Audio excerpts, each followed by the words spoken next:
Yo, this is Haskins. You're listening to the Kick Out Podcast.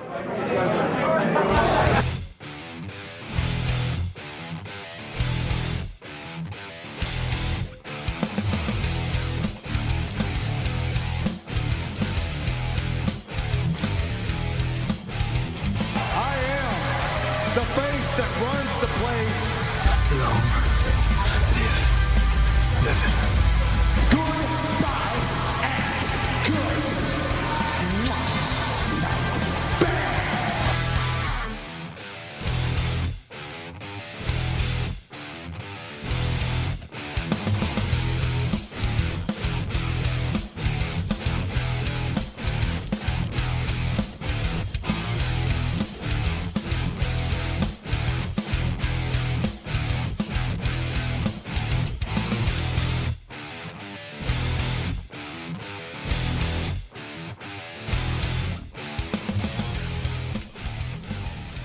How's it going, folks? Welcome to another edition of the Kickouts, your weekly pro wrestling guides right here on 90.3 Near FM, on all good podcasting providers, and on the EMC Podcast Network.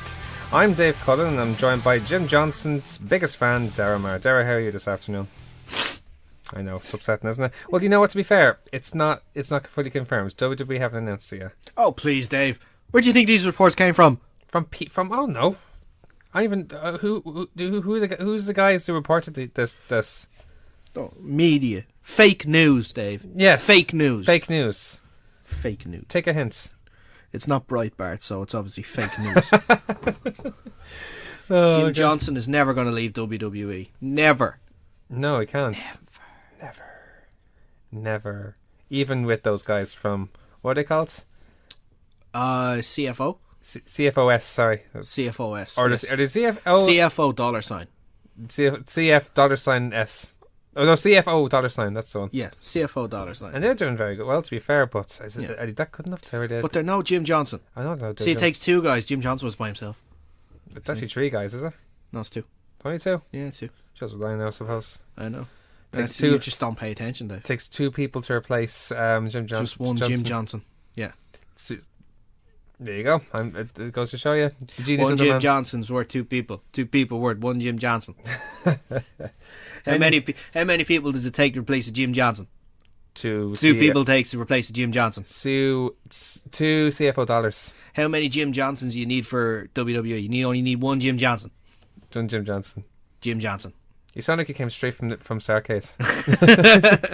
We're coming to you live from Near FM Studios in the beautiful North Dublin village of Coolock, and we'll be here for the next 2 hours, bringing you all the latest news, results, previews, rumours, and more from the world of professional wrestling. On this week's show, we'll be giving you all the latest news from the world of pro wrestling, both here and abroad. We'll be reviewing the past week's action from OTT Contenders 4, WWE Raw, Smackdown 205 Live, and NXT. I'll be also previewing events coming up from the likes of OTT being the Elite and White Collar Wrestling from Megs, all happening next week. All that to come. And lots more Jim Johnson.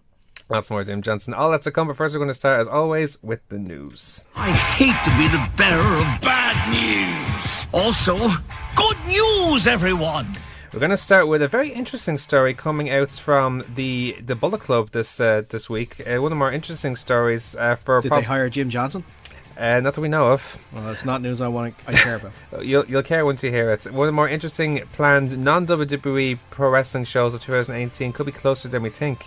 After Cody Rhodes posted a picture with the Young Bucks and Marty Scurll on a scouting trip at a venue earlier this month, Pro Wrestling Sheet reported that Cody and the Young Bucks are in talks with multiple venues to self-finance a 10,000-seat show in 2018. The report noted that the show, which has been in talks for months, is currently planned to be called All In, and mentioned Chicago, London, San Francisco, and Ontario, California as possibilities of where it could take place. The idea originated from a Twitter exchange between Dave Meltzer and Cody back in May, with Cody taking it as a challenge when Meltzer answered, "Not anytime soon," when someone asked if Ring of Honor could sell over 10,000 tickets to an event. Cody and the Bucks would have partnered with Ring of Honor on the show if they are able to reach an agreement. Cody tweeted only last night, or during the week I should say, "We can't comment officially until we confirm a location, but we're far enough in the process to say it's happening in 2018. We are swinging for the damn fences, dare to dream." Meltzer and Dave Alvarez discussed the planned event on Tuesday night's edition of Wrestling Observer Radio, with Meltzer saying it's not a done deal because Cody and Matt and Nick Jackson would need Ring of Honor's approval, Meltzer mentioned that there has not been a non-WWE show to sell over 10,000 tickets in the USA since WCW stopped operating. That could be a success if they fall short of their goal.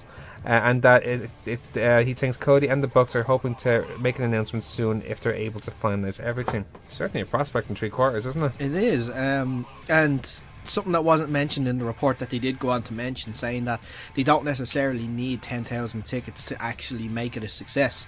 There was in one of the proposed places, I think it was in Chicago, that venue, all you need to sell, it's about 2,000 tickets to then start making a profit afterwards. I see what you mean. So there's a lot of room there to make a lot of money out of it, and I say go for it. They can easily go for it. The early rumours about what they're looking for as a main event, and if this happens, it will probably sell out. It's a huge rumour, yeah. Is Cody Rhodes and Daniel Bryan. I heard that, yeah. Or Bryan Danielson. Yeah, like that, especially if he's cleared to wrestle, which is suggested by a lot of doctors that it could be the case. Like so, but imagine that, like that would sell out. That would easily sell out 10,000. Imagine that, and then you have Jim Johnson there doing the national anthem at the start of it there, and musical interlude halfway through by Jim Johnson. Did he playing some of his classic theme tunes as well? Did he make Smoke and Mirrors? No, I don't. Actually, he might have. He might have. I know he did Goldust's first theme. Did he do Stardust? I don't know whether he did. He probably did, because he's been there, so he probably had a hand in it. Maybe, It was before the CFO $ anyway. Did he do... I can't believe I keep going back to him for this. Did he do the remake of Flair of the Valkyries? That's Daniel Bryan's theme. No. Possibly. He didn't necessarily write that, but he composed the remake. I would think he would have to, yeah, because that was before CFO $ were there. In fairness, though, imagine the prospect for that type of show, because it could be like easily the biggest independent event in American history. Yeah, over that. I think the fact, that like, there was a stat there, just a while ago, that I saw. I think it was earlier on Friday. It was that the Bullet Club have sold, I think, it's either 41 or 417,000. 41,000 or 417,000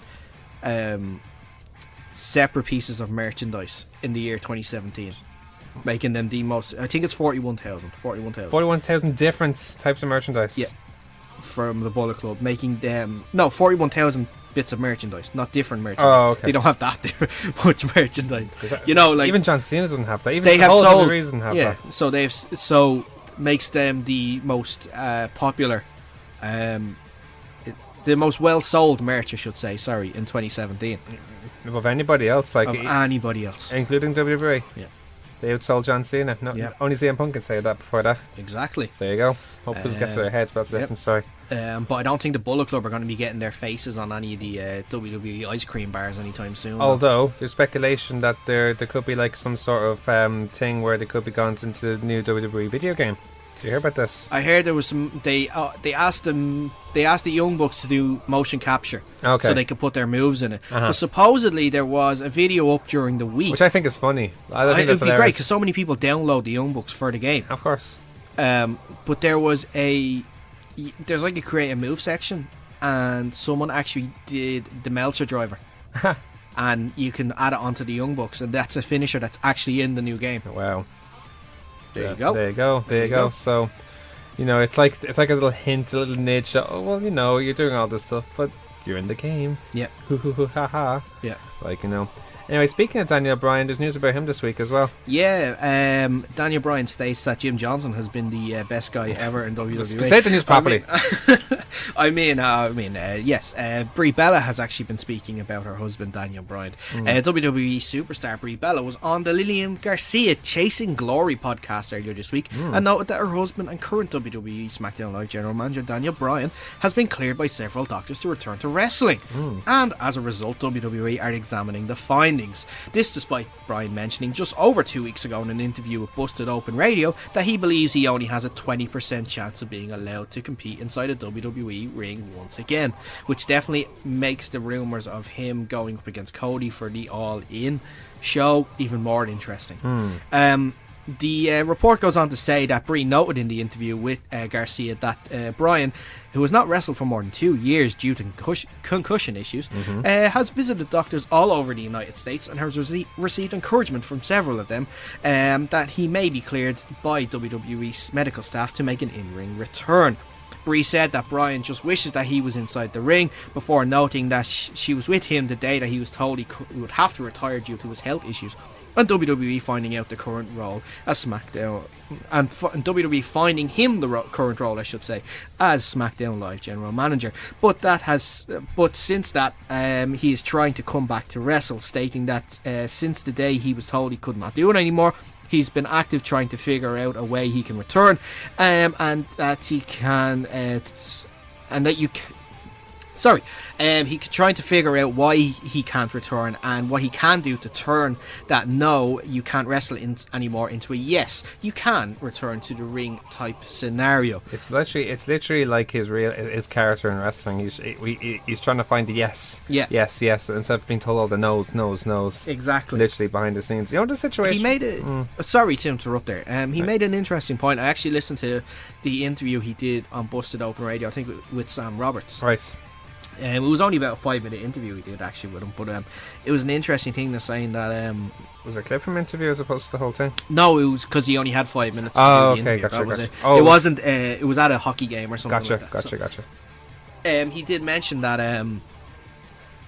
the fact that he didn't mention his concussions to WWE, he thinks that's the reason that WWE won't allow him back into the ring. It's not the fact that he's been cleared. It's the fact that WWE are letting someone who hid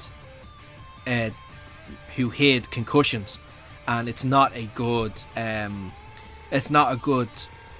how can I say, hid concussions. What do you mean by that? He hid his issues from WWE for a long time. Okay. That he wasn't telling WWE when he had concussions. I see what so you mean. he wouldn't be taken out of the ring. I gotcha. And he says that's not a good message to send out to especially young people who are in sports and stuff like that, who are at risk of getting concussions at a young age, saying that, oh, this is the guy that hid them, so they could, and they still let him back in the ring. That's why WWE are very skeptical. About bringing him back. Yeah, especially in the back of all their histories with concussions and how they dealt with them before as well. This situation reminds me of you know Wayne McCullough, the boxer. He had a similar issue. He couldn't be in the ring for 4 years because of an issue in his brain. Yeah. Like I don't necessarily think it was a concussion, but he had like some spots in his brain where he wasn't allowed to be cleared. Yeah. You couldn't be granted the boxing license anywhere in the world until eventually he did thorough tests. Eventually thought, no, it's actually just a genetic thing, and it cost him 4 years of his career, and that was that. Like, but it was a very interesting story, and it kind of reminds me of this situation here. That said, like, especially if he hides his issues in the ring, like, it's not going to help him as well. Like, so I hate to say it, but that's sort of him being not in the ring is sort of self-inflicted in that case if he doesn't tell the right people. Him not coming back to WWE is self-inflicted. Yeah. I mean, it's noble. He admitted as much himself. It's noble at the time, but But see, like at the time, you're thinking of, I don't want to spend time out of the ring. Yeah. Like for example, if it was an American football player, I don't want to spend time off the field. I want to be playing. Yeah, and that's the mindset that like sports stars and professionals have. Yeah, it's karma though that hits you back though. Simple. Yeah, it's and like. That's the thing. You can't send out that message that you can hide it and you will be able to come back, because it's not always gonna. It's not always gonna end the way it's ending and then restarting again with Daniel Bryan. Yeah, it's only gonna go bad then. Yeah. So, sure, we'll see what happens anyway. We'll move on. In the meantime, WWE Raw superstar Matt Hardy took to his Twitter accounts during the week, continuing to tease fans regarding the possible change in character coming soon. He knows that the Great War is merely beginning and that he may recruit loyal soldiers to join him. It'll be interesting to see if Hardy's wife Ruby and her father, aka Senior Benjamin, are to be brought into WWE to work segments with Matt Hardy going forward, which is becoming very likely in the day because it's only a matter of time now until he released a video. What is the situation with the trademark first and foremost? Because Impact have let go of the whole situation. I think Impact have admitted defeat. But I think Ed Nornholm. I think I'm pronouncing the second name. Yeah, I think you're right. Yeah, but he admitted pretty much that they're not going to fight it anymore. Mm-hmm. So I think what WWE are going to do, they're tiptoeing around it at the moment. You know, they can obviously say the delete, but they're not going to say he's broken. They're saying he's woken now and stuff like this. They're going around it. Oh, I see. Until it's actually free. It becomes free, I believe, in January. It's in January 18th. Unless I'm mistaken. We reported it in the news last week. I can't remember the date it was. I think it's the 18th. That's definitely ringing a bell with me. Anyway, I'll double check. But that's when the it will be up for grabs, and if Hardy claims it and no one else fights it, then it will just be his. December 19th is December 19th. Yeah, this month. Oh, interesting. Yeah, so that's 2 weeks. But I think isn't there a month for him? Isn't there a month there that anyone can sort of claim? And it's halfway through that right now. It ends December 19th. Oh, it ends December 19th. Okay, well then that's probably why they're pulling the trigger on it now then. Yeah, but that's the thing. It's not risky doing that. No, because obviously they've gotten information from Impact to say. But that's Impact, who obviously let them go. What if someone else decides to well, jump no in? one else has rights to it. But it was only Impact and Matt Hardy. Yeah. Like you're trying to say if some Joe says, some normal Joe guy comes up and says, I claim that. It's like, no, it's not going to work. Or not, I mean that. I mean, try and take it from them. They're obviously not try and claim it. You can't claim it, but obviously try and buy it. It's parties who are... Alright, that's what I mean, okay. Obviously had previous history. Alright. That's why WWE aren't involved in it. I see what you mean. Well, in that case, there's no reason why it can't happen. And he put a video up on Friday as well about... I didn't see the video, yes. You got to see Senior Benjamin. Now, he called him just Senior. He didn't call him Benjamin. But he says, go get my jacket. And it was the famous, obviously, red jacket. The Divas one? Yep. So, it is happening. It's interesting about, he says he's going to get some loyal soldiers. I don't think it's going to be just Rebby and Senior Benjamin. I think he's going to be getting people from WWE. Some people in there. Obviously, Matt or Jeff is going to be one, but he's not back until WrestleMania. It could make for an interesting stable down the line. Yeah. Who would you put in it, though? Paige? No, she's busy. Busy. I'm thinking weird level here. No, like Bray Wyatt. Won't do it. Won't do it. He's not a follower. His promos say that every week. It's the only thing he says. He's a leader, not a follower. Who mid card would be there to do it on Raw? Oh, sure. That's the thing. Could you bring people up? Sanity. Maybe. Sanity could work. And if it's anything to don't say it. Don't say it. Don't say it. Don't say it. We don't spoil things on the show. If something happens, it could make sense, though. It could make sense, but we're not going to say why we're speculating such a team, a certain table. You know, you can't do that. But would Eric Young be a follower? I don't know. That's the thing. Yeah. Can you imagine him? Is there anyone else in? You wouldn't. Alistair Black? No. I honestly don't know. I honestly don't know. It's a tricky one to think. Who could you just flip? Because that's what he did with Jeff to turn him into Brother Nero. He flipped them to the total opposite. So who's a mid card that could be the total opposite? Oh, well, think of someone who's very generic. Maybe Apollo Crews or someone like that. Yeah, but he's in the Titus brand, which I don't even know if it's still a thing. It kind of is. Or not. Because I think he kicked out Tozawa because Tozawa doesn't seem to be part of it anymore. I don't know. It's short-term booking, as you say before. Yeah. We'll speculate in the meantime. Who else could it be? I have no idea. I'm even trying to just look through the Raw roster. Jason Jordan.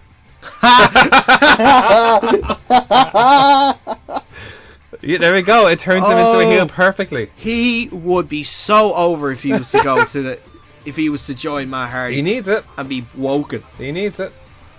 Let's do it. Wow. On that thought, we'll move on. We'll move on to a development over the David Otunga, Jennifer Hudson story. Yes, David Otunga and Jennifer Hudson have reached a temporary custody agreement regarding their 8-year-old son, David Jr., and Hudson has voluntarily agreed to drop the protective order she filed against Otunga earlier this month. TMZ reported the news on Tuesday after Otunga and Hudson were scheduled for a hearing on Monday. Hudson filed a protective order as the couple, who had been engaged for nearly a decade, had been in the process of ending their relationship for several months.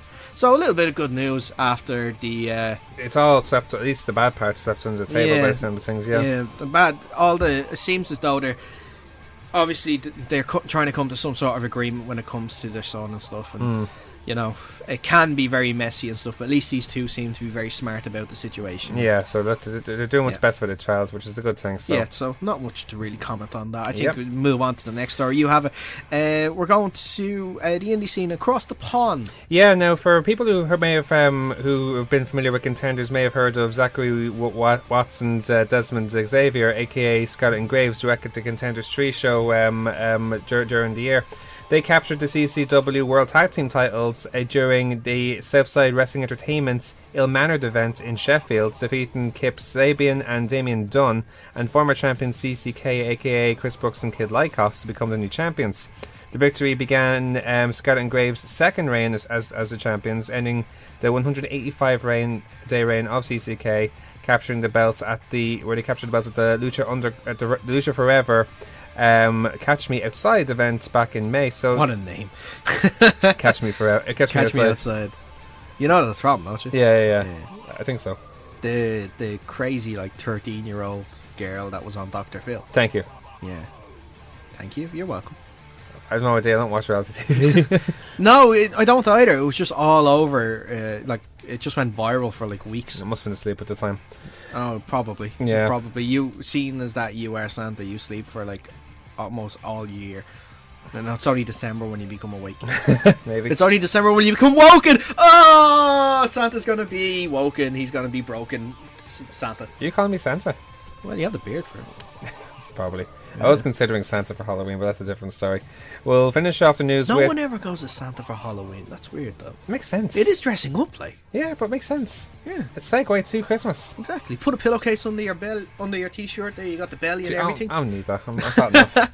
We'll move on. We'll leave the news with results from Progress last weekend. Yeah, Progress held their Live Your Best Life event last Sunday in the Electronic Ballroom in London, England. Significant results included the grizzled young veterans of James Drake and Zach Gibson defeating CCK to win the Progress tag titles. Toni Storm retained her Progress women's title against Alex Windsor. Joseph Connors beat Flash Morgan Webster. Timothy Thatcher beat Strangler Davis to earn a future Progress Atlas title shot.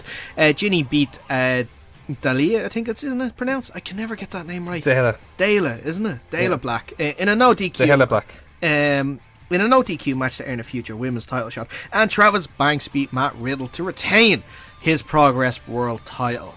Now, we talked about this off air. Yeah. But if there's anyone listening and they know what happened, please tweet one of us to let us know. We have a lot. We have a lot of listeners who do actually follow Progress. Some goes to shows. Because there was tweets going out by a lot of people to Kid Lygos. Obviously one of the members of CCK, saying get well soon. What happened? I don't know. Did he get injured again? I don't know. Because I know he broke his wrist and he was only back recently. He re-aggravated it or something like that. Yeah, did something happen? Because I don't know, and I want to know. Yeah, but no one knows. Because I hope he's not. I hope he's not hurt. Because I like all of CCK together. Yeah, they're class. You know, not just Banks and Brooks, and then Lygos outside with a cast on. No, no sick puppy, no sick puppy Lygos. And Travis Banks in Progress is having a hard enough time retaining his title. He's I know, having to go up against the bro. Yeah, he was against Keith Lee the week before, the event before that, I think. So, gee, someone doesn't like him. Yeah. So yeah, it's cool. It's what's class about it as well is well, because first of all, it's about they lost 2 tag team titles this week. Yeah, bad weekend for CCK. Yeah, but we should really keep an eye on Progress because it's arguably it's that and CCK, that and ICW, the two best British shows going at the moment, and there's such an interest, especially. Well, here I in think Ireland. Progress is definitely the biggest English show. ICW is obviously the biggest. I was talking Scottish show. to a few of them finishing off from Contenders 4, and how a good group of them like are going over to the Super Strong Style tournaments next year. There are already tickets going sale for that. So they're going to hold that in the Alexandra Palace again. Their next big event they're going to have in Wembley Arena next year. Like that's going to be their big event next year. Yeah. So that's going to be their hydro, so to speak. Their hydro, their national stadium. Exactly. Yeah. So it should be interesting. Like, and that'll easily sell out the way it's going, and it's only 14,000. It'll definitely get half of that, maybe at least. Yeah, I reckon so. Maybe it won't be a sellout, but it'll definitely sell enough tickets for it. We might venture over, maybe, possibly. Never know. Put in the bucket list for sure. Let's move on anyway to our results of the week. Oh my God! What the hell is going on? Oh my God! And we'll start off with OTT.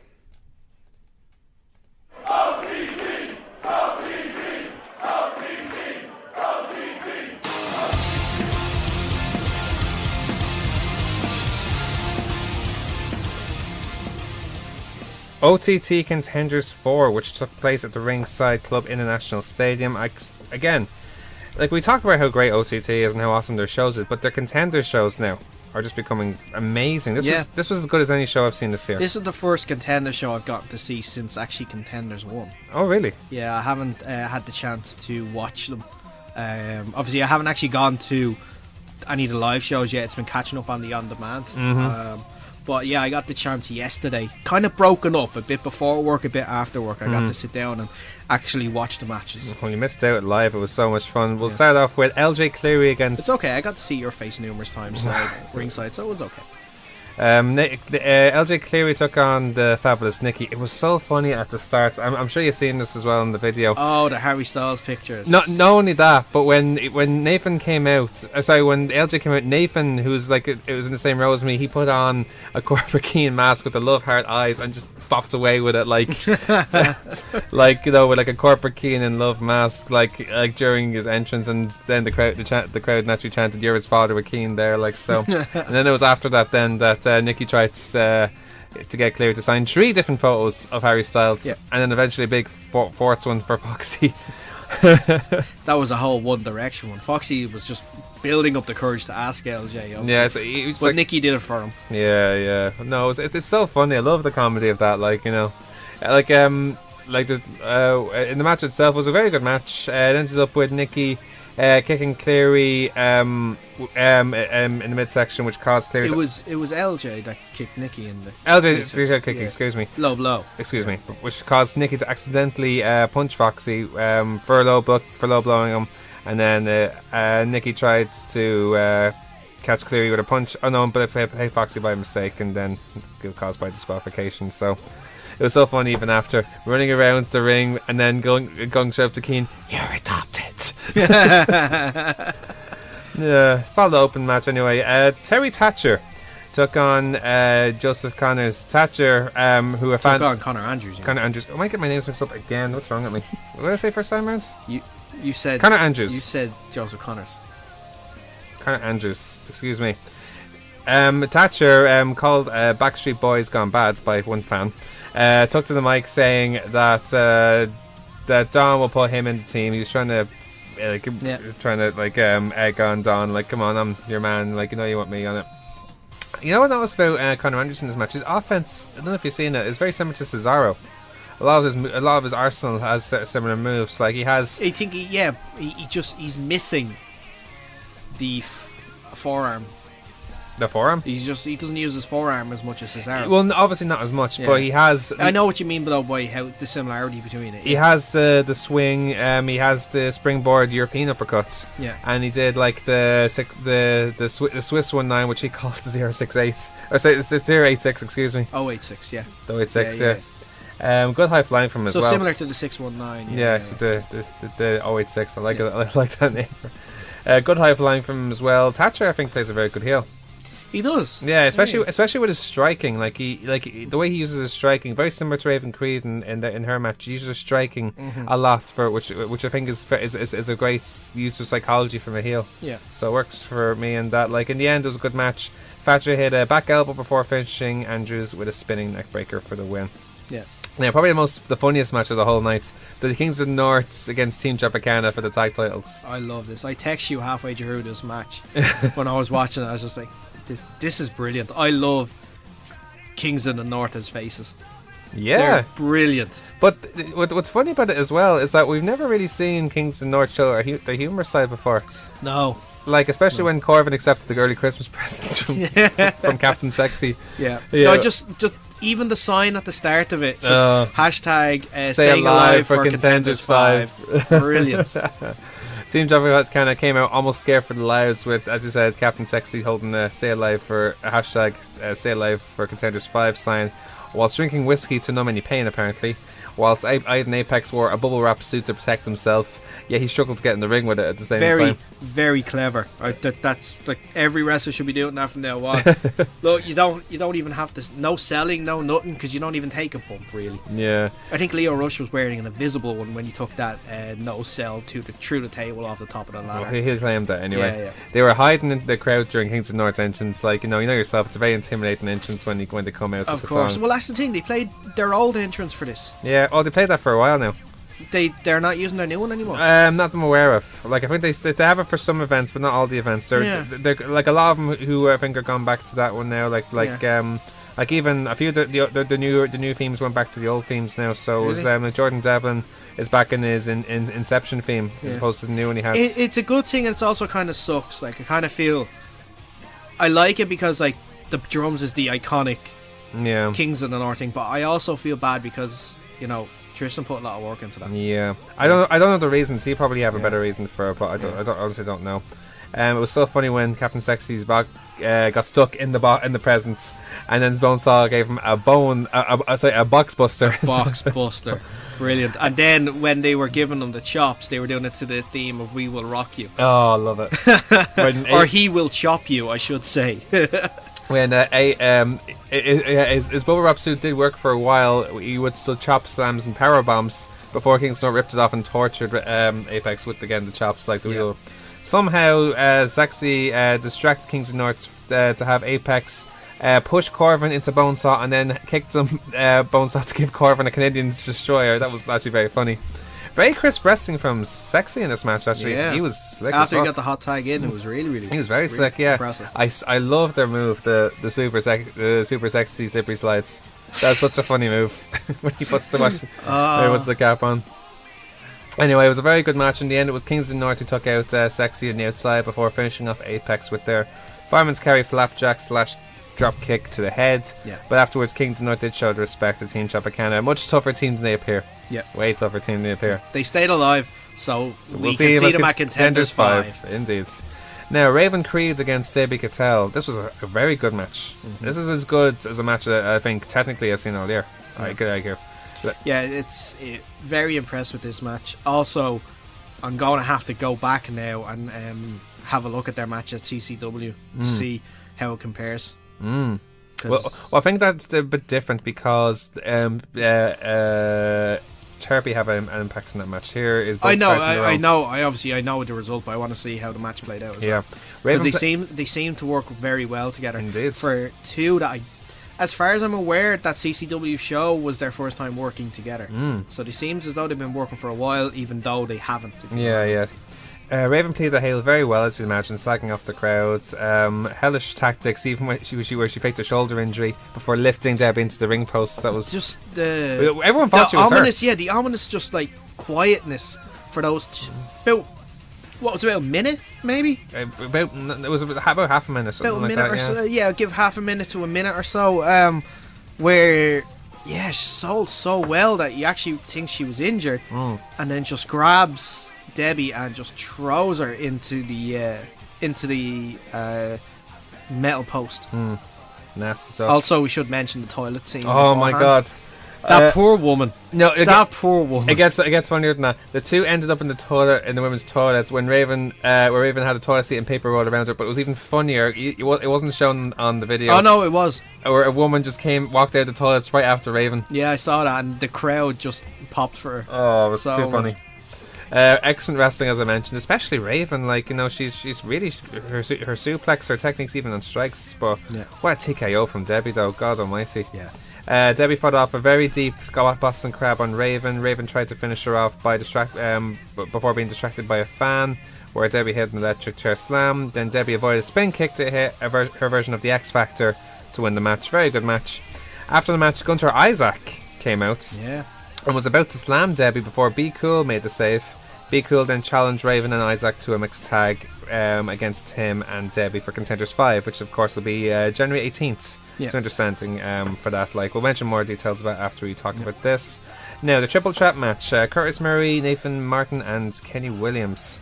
Don said it best: a control frenzy from all three men. Best way to describe it. All excellent wrestling from all three men. Hard to believe. It's still hard to believe that Nathan Martin's still inside the year of wrestling. His first match was Contenders 1. Yep. And like, you'll hear Dean during the interview talk about it. He's so easy to work with, like, imagine, and just he gives everything. Like, it's amazing to watch. He shows, and what I was really impressed about this match is not only his arsenal of moves, how it's improved, but also the psychology he used in this match as well. How when he was trying to attack Curtis' shoulder and he got launched to the rope, and he was so upset and so distraught, like, come on, will you give up? And he was so upset at the end when he lost. Like, you know, I love that. I think that's awesome. In the end, it was Murray who pinned Martin after rolling him up into a cradle. Martin, as I said, was very upset by the loss, with Murray apologising afterwards, saying that he was sorry, as Martin kept saying he wants it more. It's interesting. Like, imagine if this leads to something later on. Well, it kind of did. If you see the video during the week,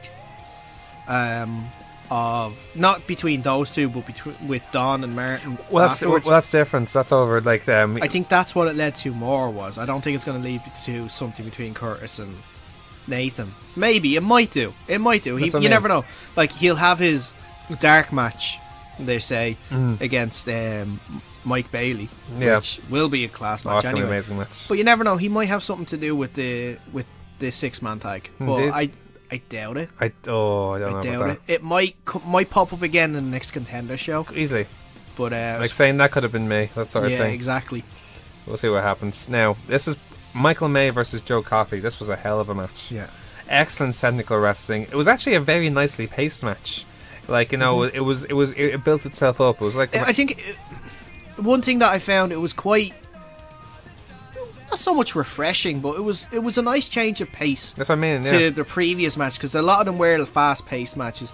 No problem with fast-paced matches. I really like them, but it's good to throw in one of these like slower-paced, more technical, beat them down sort of matches. Yeah. Just to sort of get the crowd into something different. Yeah, absolutely. It's like an old school Japanese match. Like, it's well, both these guys like trained in Japan as well, so they definitely showed their training from there. Absolutely. Into Nice this match. Yeah, like nicely paced matches with the even standoffs before Coffey started testing May. May showed incredible resilience, taking numerous chops, suplexes and submissions from Coffey. The crowds, though, were so behind them all the way, and it took Coffey a corkscrew tombstone and 2 discus lariats to eventually pin May, and it was a terrific match. It was actually, because everyone was so Michael May was so over afterwards because of his resilience alone. Like, he gave it everything. Like, you know, he basically had me, and he took him forever to put him away. So, and Coffey, as you imagine, showed respect after the match, hugging it out. The crowds May received a standing ovation for his efforts, with the crowd chanting, "He's 100." Yeah. So proved at the end of the evening as well. Yeah. And the main event, what a match this was! Jordan Devlin, Scotty Davis against Mark Davis and Kyle Fletcher, aka Aussie Open. Yep. What a match! Yeah. This is as good as a match I've seen all year. Hat tip to Mark Davis for high-fiving the dog on his way out. That man hits your hand hard, by the way. Did you get a high five afterwards? I did. No, that's the thing. If you're going to high five him, if you ever had a show with Aussie Open, try and hit as hard back as possible. You don't feel it as much. Oh, okay. I feel sorry for Rob. He was right beside him, and he was like, so. But incredible match. I can see why Aussie Open are so highly rated. Though they're an amazing. Mark Davis in particular some performer, like with his awesome agility. Like the stuff he can do is just incredible. Yeah. Like his agility on top of his strength and technique. I mean, what are guys you know can flip up and do hurricanranas and then do one-armed power bombs? Yeah. It's frightening. No, I know one guy that can do it. Keith Lee. No. No? Jim Johnson. For God's sake. Prob. He can certainly make a song about it anyway. Definitely would. He would actually... No, what he would do is... What?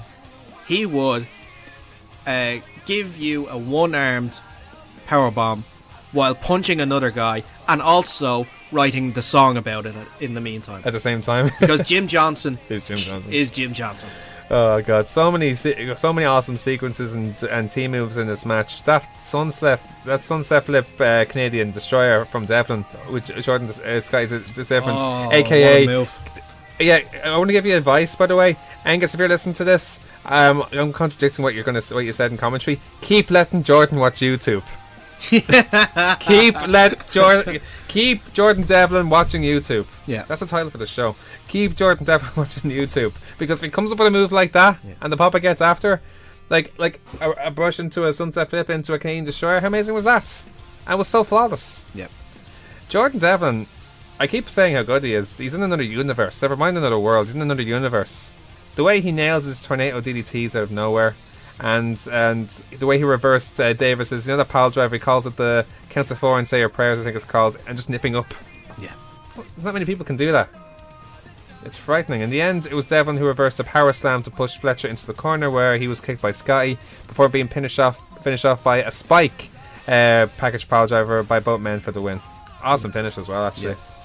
Yeah. After the match, Don Marnell announced that Michael May, Curtis Murray and Scotty Davis will be the 3 men to take on British Strong Style at Being Deletes. Yeah. And then Don also... I do prefer the name of the team that the crowd gave him rather than the legit 100. What? Irish Strong Style. I prefer legit 100. I like Irish Strong Style. It's more unique. Legit 100. Irish Strong Style is not unique. Like it's a nice name, but it's not really. It's Irish Strong Style against British Strong Style. It's too gimmicky. Give a legit 100 its own identity. It makes more sense. That's my opinion, anyway. Okay. Don also acknowledged the efforts of Nathan Martin, saying that he'll be in action and Being Deleted. It was later announced via Facebook that he'll be facing Speedball Mike Bailey at the National Stadium as well in a dark match. Yeah. So it won't be on the OTT on demand, but so only people who'll be there live like will be safe, like us. So awesome card. We're not going to be sitting together, are we? Not? No, I'm a GA. So Dave. I'm one of them people. This Dave. week. I'll try and find a wave at you from my seat somewhere. I can't even remember where I am. I can be anywhere from GA. It was announced anyway after during the card that their next OTT Contender show will be January 18th, and Dave Mastiff and Doug Williams will be part of the show. Yes, I saw the poster. Looks good. I'm gonna have to go to it. Yeah. I have to. No, you have to go to it. It's amazing. No, seriously, it's such a standard. Yeah. Like even just watching them, I'm sitting there and I'm thinking to myself, why didn't I go to this? No, I was in work last Sunday, so I couldn't do anything. And and when you think about it, it's such a bargain. When you think about what they charge for the normal shows, and obviously the quality is amazing at the Tivoli, but it's getting so much thinner. The difference between the contenders and the live shows now, there isn't a wide gap between them anymore. Yeah. It's so this time next year, these guys will be main events in the Tivoli. Certainly in 2 years, definitely. Yeah. So we can see why, because it's just incredible to watch. It really is. Now let's continue on our results of the week with WWE Raw. Welcome to Monday Night Raw! Started off with Roman Reigns making his way to the ring, saying the last week was a big week. The Shield reunited. They beat the New Day, won the IC title. Miz cried after Raw. He got put through a table, showing the footage. Saying they won't miss Miz for a while, so obviously we know that he's going to make the Marine 6 now as a result of that. Yep. The Miz music hits, and also why Becky's been written off as well. Yeah, makes sense actually when you think about it. He later said like this is his yard, he'll be a fighting champion, and if anyone wants a shot, step up and take it. The Miz's music hits, but Axel and Dallas arrive. They're not impressed by Reigns disrespecting the Miz. Axel can't stand to see Reigns hold Miz's title, but they have someone in mind to avenge the Miz. Elias arrives. It says Miz is a good guy and heel guy Axel and Dallas, and said he wants to challenge for the IC title. Reigns accepted. Yeah. I hope that's a thing that they continue with. What do you mean? Where the Miz Taraj pick a new guy every week to try and challenge Roman. I think it'll be a nice side piece, and it keeps Miz Taraj on TV as well. That's true, but yeah, but that can go on forever until he's finished making. Well, I'm not saying forever, because he's only going to be there for about 4 weeks. Yeah, it could be something in the meantime. Seth Rollins versus Cesaro. Commentary said Ambrose and Sheamus aren't there tonight. I think Ambrose was in his honeymoon, I think, with Renee Young that week, I think, as well. Yeah, he was, yeah. Congratulations. Yeah. The match itself... Also, Sheamus wasn't there either, because he was back home in Ireland for a week. I didn't know that. Yeah. The match ended with Cesaro laying into uppercuts, but Rollins get out into a backslide for 2. Rollins cut off the springboard uppercuts with another super kick and finished off Cesaro. He calls it the ripcord knee strike. Okay. Yeah. Ripcord, okay. That makes sense. Acknowledges Sheamus and Ambrose's departures, and said he now wants to challenge Cesaro and Sheamus next week for the tag titles. Yeah. So, or at least we're going to revoke the rematch soon. He mentioned actually the actual week. So yeah, it's next week. Mustafa Ali, Rich Swann, Kira Cesaro, and Cedric Alexander complained about the whole Zoo Train team not getting shots, and Angle booked a fatal 4-way match for this week and next week, with the winners facing off to face the week after to face Enzo for the title. I like that actually, because at least it gives the cruiserweights direction. You know, that's not a bad thing, I don't think. Yeah, it does. It's giving them something to do. So, the next person up, sort of thing. But this is the problem with the cruiserweight division, where, from my point of view, from not watching 205 Live, I know there's storylines going on in 205 Live, but when it comes to Raw, they're just focusing on the next up for the title, sort of thing. I see what you mean. So it's or it's either next up for the title or senseless 8-man tags. Well, yes and no. I mean, there is some rivalries up there, but obviously the title is where the main thing is. But you expect that. They sent out a CV, or not a CV, sorry, a survey during the week. WWE did, asking people who are subscribed to the network, what is wrong with 205 Live, or what would you change about 205 Live? Well, okay, and they give options for it. Can't remember the options. Okay, well, instinctively, by that question, what would you say? Stop trying to book them in WWE style matches. Actually let them have the type of matches that they're known for. Yeah, makes sense. You know, give them the time to do it. More importantly, give them the time to do it. Stop making senseless 8-man tags on Raw. Bring some storylines over to Raw that are outside of the title. You know. Well, they have there's an interesting bit of a. We'll talk about when we can talk about 205. A little thing between Mustafa Ali and Cedric Alexander now.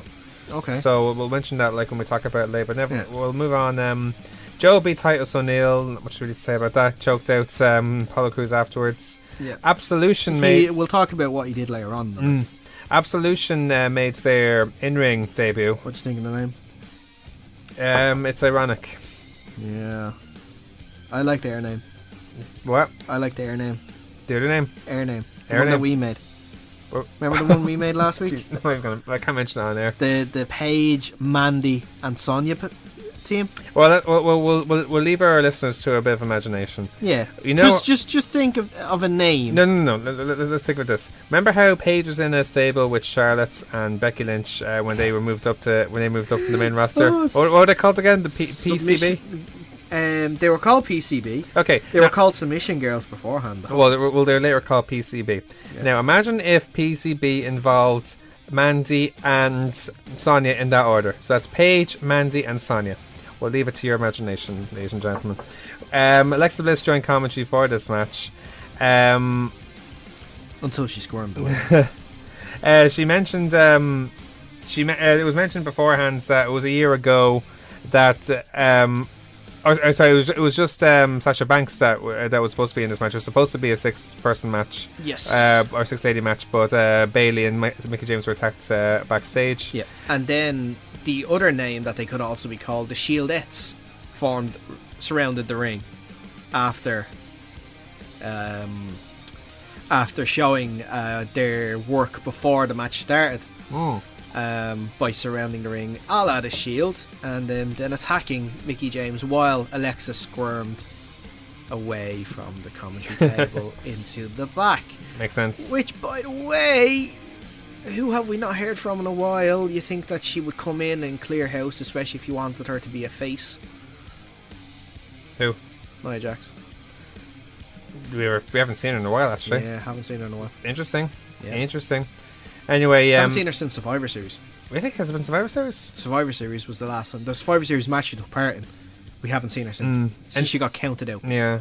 Wow. It's hard to believe. Yeah. Anyway, both Rose and Deville praised Paige. But that could be due to... Sorry to interrupt again. That could be due to the tweet that she sent out. Oh, that big tweet over... Body shaming. Would you really not put her on TV for that? I don't know. Maybe Not she's really. taking time out because of that. That she can't work with whoever this certain individual is. Oh, was it someone in the back who said that? Yeah, she said she changes in front of this person. Oh, Yeah. I didn't read into that. I thought I was a fan. Never mind that. No. She said she changes in front of this person. Oh, I see what you mean. Yeah. Anyway, when they were approaching the ring, Rose and Seville were talking highly about Paige, like, you know, how she was the woman who single-handedly erased the term diva from WWE, the monarch for the women's revolution, and saying that before there was a goddess, empress, or horsewoman, there was Paige. And Deville went on to say that all the women pushed the competition, but it wouldn't have been possible if it wasn't for Paige. And then Paige asked Banks to if she would pledge her allegiance. She had none of it, and ended up getting her ass beaten for it. I like it in a way. Like I like where this is going. Yeah. Like, you know, that's rivalry, and it's like the Nexus. It literally is the women's Nexus right now for both Raw and SmackDown. Yeah. And the only thing is, what's next for them? Like, do you think it's going to be like a rivalry with whoever's in Raw's division? Like, you know, I don't know. Like, it's clear that for Clash of Champions, they're going to be setting up like a 6-woman tag. yeah, It's clear that's what's going to happen. yeah. Well, yeah, okay, and But the next pay-per-view for Raw is a Royal Rumble. really is it? Yeah. That's miles away then. Yeah. So there'll obviously be one Raw where they're going to actually have the match. You know, which I don't see how. 25th anniversary. I don't. I'll get into it there when we talk about SmackDown, though. So. Bray Wyatt took on Matt Hardy. Yeah. Nothing match until what happened afterwards. Pretty much, yeah. Like, Matt looked for Twist of Fates. Bray cut him off and slammed Matt down. Missed the moonsault. Wyatt spider walked into his sister Abigail, and that's that. And then Matt looked very sad and defeated in the ring and done his delete steal, teasing that he's breaking. Commentary even mentioned Waking. or waking. Commentary mentioned using the term breakdown. Yeah. They need to do something with him because, like, you know, it looks like this is it now. It's the seats. Like I said a couple of weeks ago, this is what he needed because he was just fading away into nothingness, really. Which is quite appropriate because of the I fade away and class myself as obsolete. He was becoming obsolete. As just Matt Hardy. So he needed to be woken, broken, whatever you want to put. I don't know which way they're going to do it. And he will delete everyone now. He is going to delete everyone. He's going... Now, I don't know, like, with... This is going to be difficult, how WWE booked this. They need to do it very carefully. Well, the thing is... Because you can't do this with him and then keep him as this like lower mid-card guy. You need to push him and push him hard.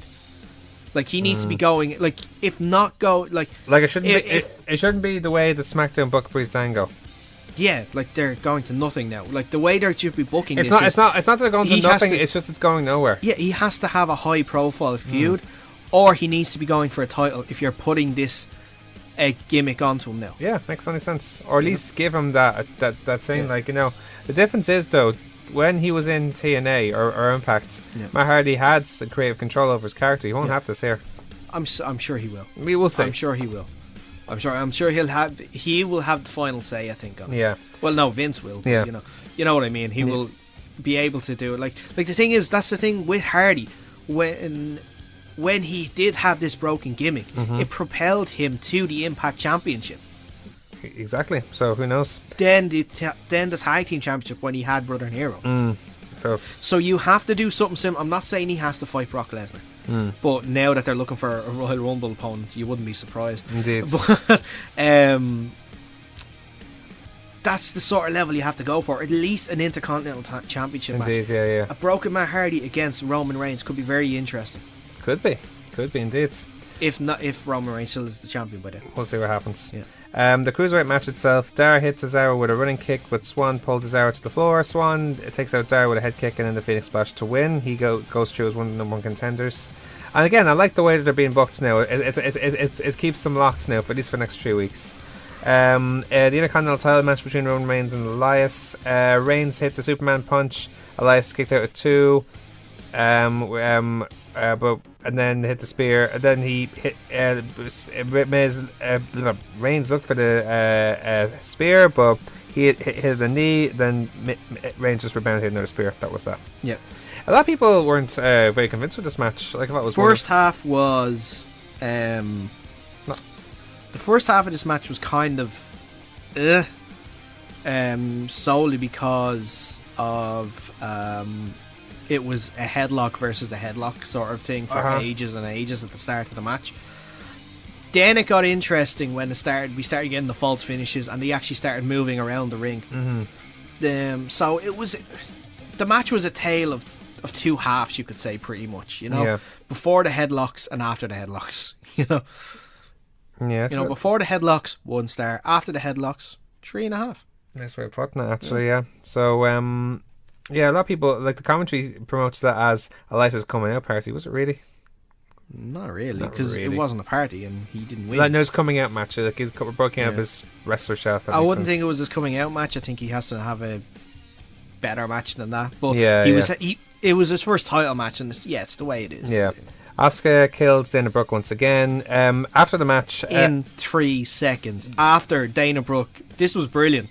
This was one of the highlights of Raw for me. Was Dana Brooke giving the interview saying, I've studied Asuka's tapes, I know, because people just go head first into it and they lose in 30 seconds. Watch me now, watch the first 30 seconds. I'm going to show everyone, I'm going to beat her in 10 seconds. Ring the bell, 3 seconds, armbar gone. Brilliant. She's never going to be ready for Asuka. After the match, Paige, Rose and Deville arrive and surround the ring, but ends up backing off, allowing Asuka to leave. So here's an interesting one. Can you see Paige and Asuka at WrestleMania? Or at least down the line? Possibly. That'd be a hell of a match. Possibly. They will have a match at some stage. There were some rumours about, because of Asuka's NXT ties, could she join? But I don't see Asuka following Paige, and I don't see Paige following Asuka, if you know what I mean. Like, that's 2 leaders that I don't think would be able to serve under one another, if you know what I mean. So, what do you mean by that?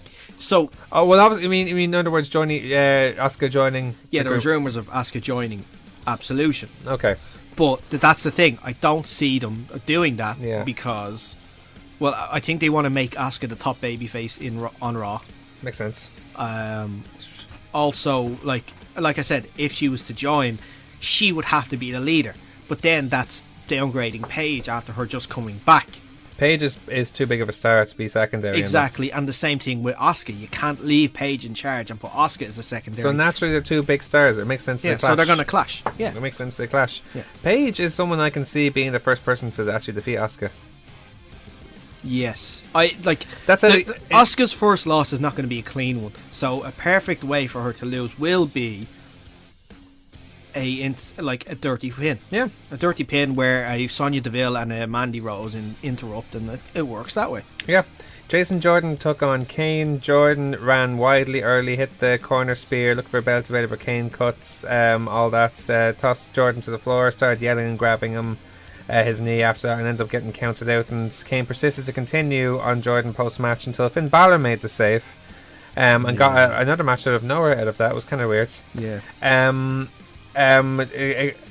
Finn Balor then towards the end got a shotgun drop kick to the floor, then Kane used a chair and caused a disqualification. Continued to beat Balor with the chair and almost teased Pillmanizing his neck, if you know what I mean, until Braun Strowman arrived. Didn't sell any chair shots from Kane, and eventually repeated what Kane did to him by taking the throats to the steps with a steel chair. This is, like I says, it's the power of getting over with a crowd. He is doing the Roman Reigns effect right now. What do you mean? He's bringing, this guy just got his throat caved in, storyline wise, and he was back in a week. Well, what's but the difference is between it's Braun because Strowman the crowd and Reigns. like him, and they didn't like Reigns.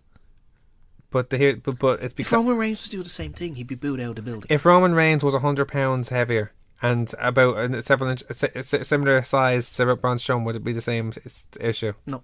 Think The so? issue was because Reigns was picked out of the Shield I see what you mean. as the guy, and people didn't want that. Yeah, it could have been easily Seth Rollins or Dean Ambrose. No, people just didn't want the Shield gone. Yeah, And because Roman then got the music after, and then Roman kept the gear, yeah. So he still is the poster. That's boy what for- people were. Yeah, he was the poster boy. Yeah, it made sense. And then,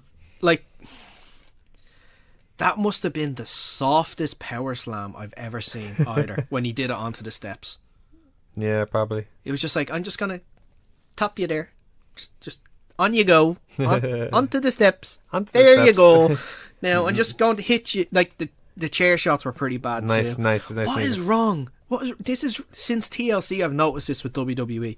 What is wrong with the chair shots? They injure people. Why aren't you hitting people on the back with the chair? You're tapping them. It should be. Yeah. How can you sell that? Health and safety. Stop health and safety, please. I'm with you. No, I'm with you. I wish it was the same. On that Days, come on, before PG came in, they were caving chairs in over people's heads, yeah, remember? Yeah. There was head-shaped dents on the chairs. and now it's just. Hey, you'd be lucky to get a small little dent. Now you're lucky to bend the chair over someone's back. Yeah, it's okay. Just tap it back with a hammer. Yeah, exactly. It's cost cutting. We got to sit on those chairs next week. They're coming with us. I can just imagine someone with a little hammer after half an hour tapping away. No, we can't let someone sit on. Let's move on to SmackDown.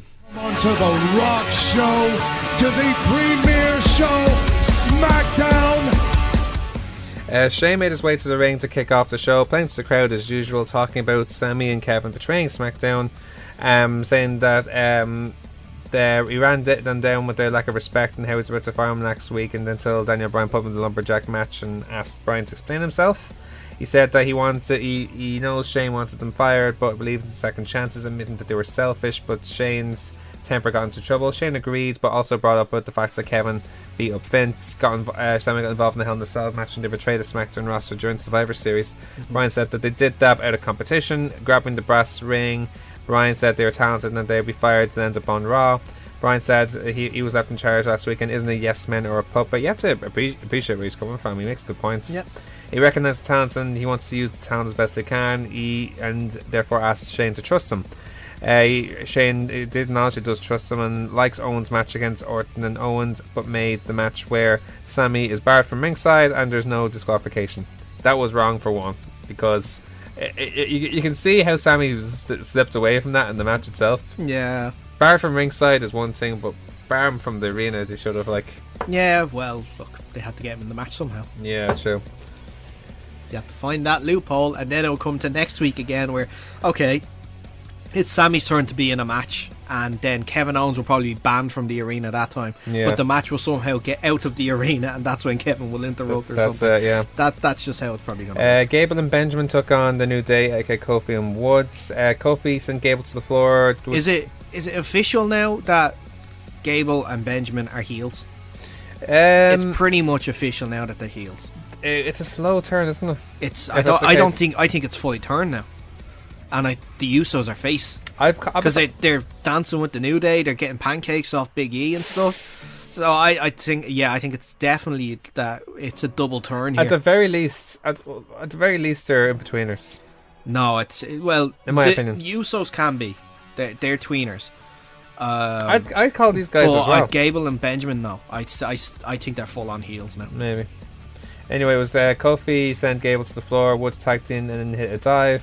Back in, Kofi kicks Benjamin to the head, and New Day hit a double stomp to pick up the win. Triple tag team match maybe for the titles of Clash of Champions? Why not? Maybe if you add in Bludgeon Brothers, make it Fatal 4-Way? The way they're going, it wouldn't surprise me. Wouldn't surprise me whatsoever. Speaking of the Bludgeon Brothers, they took on the Hype Bros. It was pretty savage beating. It wasn't even a match whatsoever. It was a squash, man. It was the same as last week. It was a proper squash. The Brothers took out Mojo and double teamed on Zack, double choke slam. And it's exactly the way they should be booked right now. Finally. It's perfect booking for these guys. Finally. The Hype Bros were interviewed afterwards, leading to Mojo jumping Ryder, beating them down, telling the team is done. About fucking time. We've been teasing this. They've been teasing this for months, never mind weeks. Like, afterward, Mojo walked backstage, questioned about why he attacked Zack. He said things need to change. Like, it was mentioned by Zack, so it was good. Yeah. Here's the thing, looking back at this, do SmackDown... I smell a Clash of Champions kickoff show match. Wait. But on that note, like, you know, we talk about, like, the main events and the tag team division. Do SmackDown, do you feel, have a significant enough mid-cards? They do, but they're not using them. Because if you look at it in terms of mid-card, people that we haven't seen, Ty Dillinger and Mike Kanellis are two that are mid-carders. Very talented wrestlers. And they haven't used them. Here's the thing then, you know how we complain how Raw is so long because it's 3 hours, but the fact is they put in all their mid-card opponents more or less there. Here's us saying to ourselves, well, they could still easily fit Bo Dallas and Curtis Axel as a thing now, the Elias. What if SmackDown had that extra hour? No. Where's the mid-card go then? No. Mid-card, like it's the thing is like it's a main event. No. Where Kurt Hawkins always goes? Yeah, Kurt Hawkins goes there now. I don't know, like it is like I know the point you're bringing up, it's a very good point. But no, I think that third hour will kill SmackDown. I know, like I think it's a more exciting show, I grant you that, with the 2 hours, but it leaves people very good mid-carders with nothing to do unless they book them ever so slightly. I know, they're in dark matches and stuff a lot, I know. Or they're on Fashion Files now and then, I don't know. Yeah, Fashion Files. Well, there's only one mid-card team on Fashion Files. No, but Ty Dillinger made an appearance or two on that before. Oh yeah, he was Hopper in Stranger Things, wasn't he? Oh no, he wasn't. Yeah, that was it. No, he was... no, he was 10. Because he dressed up as 11. 7, but he said, no, I'm not 7, I'm 10. Yeah. Bobby Roode was interviewed backstage, said Corbin didn't accidentally hit him. Corbin likes to talk and be a lone wolf, but he is smarter and better than him. Someone will take his US title. Corbin arrived saying that he's not afraid of him. Roode challenged him to prove it by defending his title against him on the night. Corbin refused. Yeah, just a simple no. Worked well. Good heel tactic. Good heel champion tactic. Move on. It sets up a match. AJ Styles took on the two Singh brothers in a handicap match. Jinder Mahal, wearing a suit from the Vince McMahon collection, attacked Styles before the bell. With him and the Singhs beating him down. But Mahal posted and Styles still wanted to continue. They set Styles on top and Styles spot off and knocked him to the mat, and then Styles kicked Mahal to the floor and got one of the Singhs and hit a style clash off the ropes onto another Singh, pick up the win. That was actually class. That was so cool. So the Singhs are so good because they're so small and they're so agile that they can actually take all these cool spots. Yeah. Like with the Randy stuff and now with the AJ stuff as well. Yeah, well, post-match, the Mahal laid out both Singh brothers, hitting the very interesting. Kala's completely losing it. I think next week they'll be by his side. There was rumours during the week that they were about to be released from WWE. It'd be an awful shame. No, I think they're what's holding it together with Jinder. But maybe they're finally going to pull the plug on Jinder and say, look, this isn't working. And start sending them back down. Yeah. It's how you start that, by getting rid of your entourage. Maybe. The Riot Squad, so the Ruby Riott, Sarah Logan and Liv Morgan took on the team of Charlotte, Naomi and Natalia. I heard by the way why Ruby Riott has the extra T in her name. Why? It's because of they're trying to trademark her for merchandise with the extra T. It's the same reason why Taz, when he came from ECW to WWE, was given the extra Z in the end of his name. Oh, okay. He was called TAZ. He was called TAZZ when he went to WWE. So it's it's the same reason. But but they're giving her a different name from her NXT name. So I don't know. I don't get that. I think NXT can get away with it, but I think in the main roster, when it's worldwide, people will be watching more. People will be inspecting the. But like that wasn't her indie name though. I know it wasn't. Yeah. But so then why are they trying to not get involved with any other trademarks? Maybe they're only figuring out now. Like, she's only been in the contract for WWE. If she came in the first and maybe or they were developing in a while, it probably would have been there and then. Yeah. Like I don't know. I know it is a little weird. Yeah. And now they're called the Riot Squad as well. Are you against that? Yeah, a little bit. It's a strange name. It's a strange thing. Obviously, they're they're showing off that Ruby is going to be the leader. I like their approach though. Like they're interviewed before the match saying they aren't here to make friends or audition for Total Divas. They're here to take over, and they say they better be ready. So they're a very tough team. I like it. Like it's setting up for there's going to be a 6-woman tag match. This is the issue that I have with it. It's going to be a 6-woman tag match at Clash of Champions. Clash of Champions is an event that all title holders are meant to defend their title. So it's going to be the 4 titles: US, WWE tag and women's title. But the way they seem to be booking it is they're making a 6-woman tag match as the match involving the women's champion. So so the women's champion is not going to defend her title at Clash of Champions. See what you mean. So how does that make sense for a pay-per-view where all champions, defend their title? Because they're not booking anything unless they're going to do another rematch with Natalya, but there's no build up to it. Yeah, sure, we'll see what happens. The match was good anyway. Natalya abandons Naomi and Charlotte during the match. They managed to end up triple teaming Charlotte. Ruby tagged in and Charlotte tried to fight back, running wild on 3, but then Logan hit a knee strike before Ruby took her out with the modified Pele for the win. The Fashion Files went sods this time. We'll just mention that. The head of the Tully, or the dead stick horse. The Ascension are finally gone now as well. Is that it then from there after dead says? It's part of the gimmick and stuff, because that was poison gas. Maybe, yeah. The main events, Kevin Owens and Randy Orton in an ODQ match. In the end, it was Orton who called for the RKO, but Owens pounded to avoid it and ran to the crowd. Can I ask you a question? Sorry, very quick. Apart from the Survivor Series pre-show, when's the last time we saw Breezango in a match on TV? That's a good question. I actually don't know. Because this whole Fashion Files thing was to build them up for a title shot. Then WWE forgot about how to end this and just kept it going because it was over with the crowd.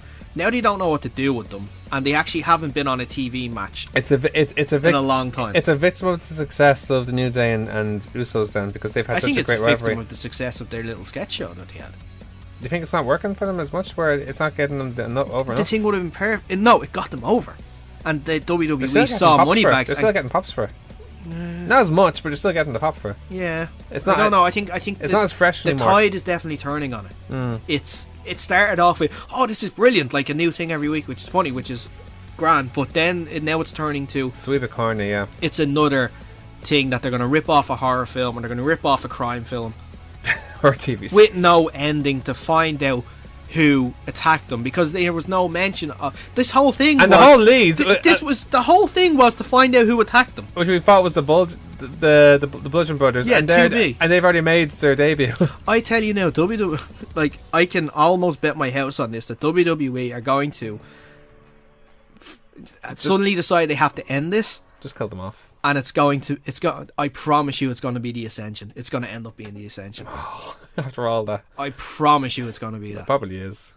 Orton followed Owens in the crowd. They brawled deep into the crowd onto the stage. Sammy arrived to attack Orton with a chair. He's not ringside, and it's no disqualification. Shane should clarify the stipulations better. Owens took Orton to the ring, and Orton hit the drooping DDT. Owens took out his knee, hit the super kick, and followed off with the frog splash for the win. Just quickly move on to 205 Live and NXT. It's actually the first year anniversary of 205 Live. Can you believe that? It's been a year already. Yeah, crazy, isn't it? Rich Swann took on Noam Dar. Enzo kept yelling at Dar. Swann hit back and got a roll up for 2. Swann hit the head kick and the Phoenix Splash for the win. Good match. Kalisto took on Jack Gallagher. Sorry, I just love that. It's like, yeah, good match. Yep, simple as that. Kalisto escaped, avoiding the charge of a kick. Kalisto hit an Inzaguri and springboard. See a senton connected. The Spite Rana followed. The Sleeve also connected, but Kendrick attacked Kalisto for disqualification. Here's something about this match: is a lot of people. I'm not sure I'm convinced completely by Gallagher as a heel. No. Yeah, like I was okay with it at first, but I think I prefer him way more as a face. Okay. Why? Why is that? Well, the clothes I don't know. The clothes just seem weird when wrestling with that. Like, the clothes for one thing do seem weird, but he couldn't wear those coloured pants as a heel. Think so? Yeah, he wouldn't have been able to. Maybe, I don't know. It's something different. I like the fact that it's different. I like the fact that he's pretty much wearing a suit while he wrestles. I like it's different, but I'm preferring way more as a heel right now. Yeah. So, Alexander Swan and Ali all comment on Hideo Itami, who'll be soon appearing in 205 Live. Yep. It says Alexander assumed he'll be facing Swan for the title shot, which I took offence to. So it made their match between the two, Ali and Alexander against Drew Gulak and Tony Nese very interesting. Yeah. Heard the match, and Nese cut off Ali as Alexander wasn't there for the tag. Ali on top got crouched, and Alexander blind tagged in, led to a Doomsday High Cross on Nese, but Gulak made the save. Ali takes Gulak to the floor. Alexander takes out Gulak as Ali tags in, but Nese slams him into Alexander and rolls him up for the win, and leads to an argument between the two, even backstage as well. So I like the heat between two faces. It makes it more interesting now, I find. So see what happens with that. Very quickly talk about 205 Live. It took place it was some different location. It wasn't in the Full Sail this time. I didn't catch fully where it was, but Street Profits took on Riddick Moss and Tino Sabatelli in a tag team match. Moss got in the cheap shot, and the ref catched Moss trying to help him with the pin for the break, but Ford took out Frost. The spinebuster and the frog splash finished off Sabatelli. Kairi Sane took on Peyton Rice.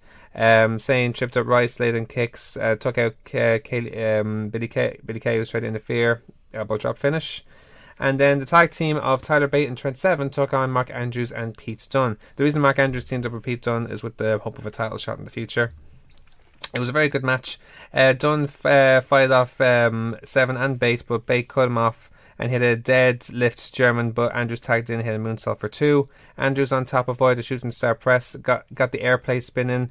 Dunne tagged himself in, rolling pin up for 2. Forearm strikes followed before Bate hit a rebound lariat and finished Dunne off with a Tyler Driver 97. After the match, though, Dunne in frustration attacked Andrews, as he was. Of course. As you would. So, you would expect, yeah. As you expect, so yeah. So that's our results of the week. When we return, we will start our previews of the weeks, where we will talk to Dean James from White Collar Wrestling for Mags right after this short break.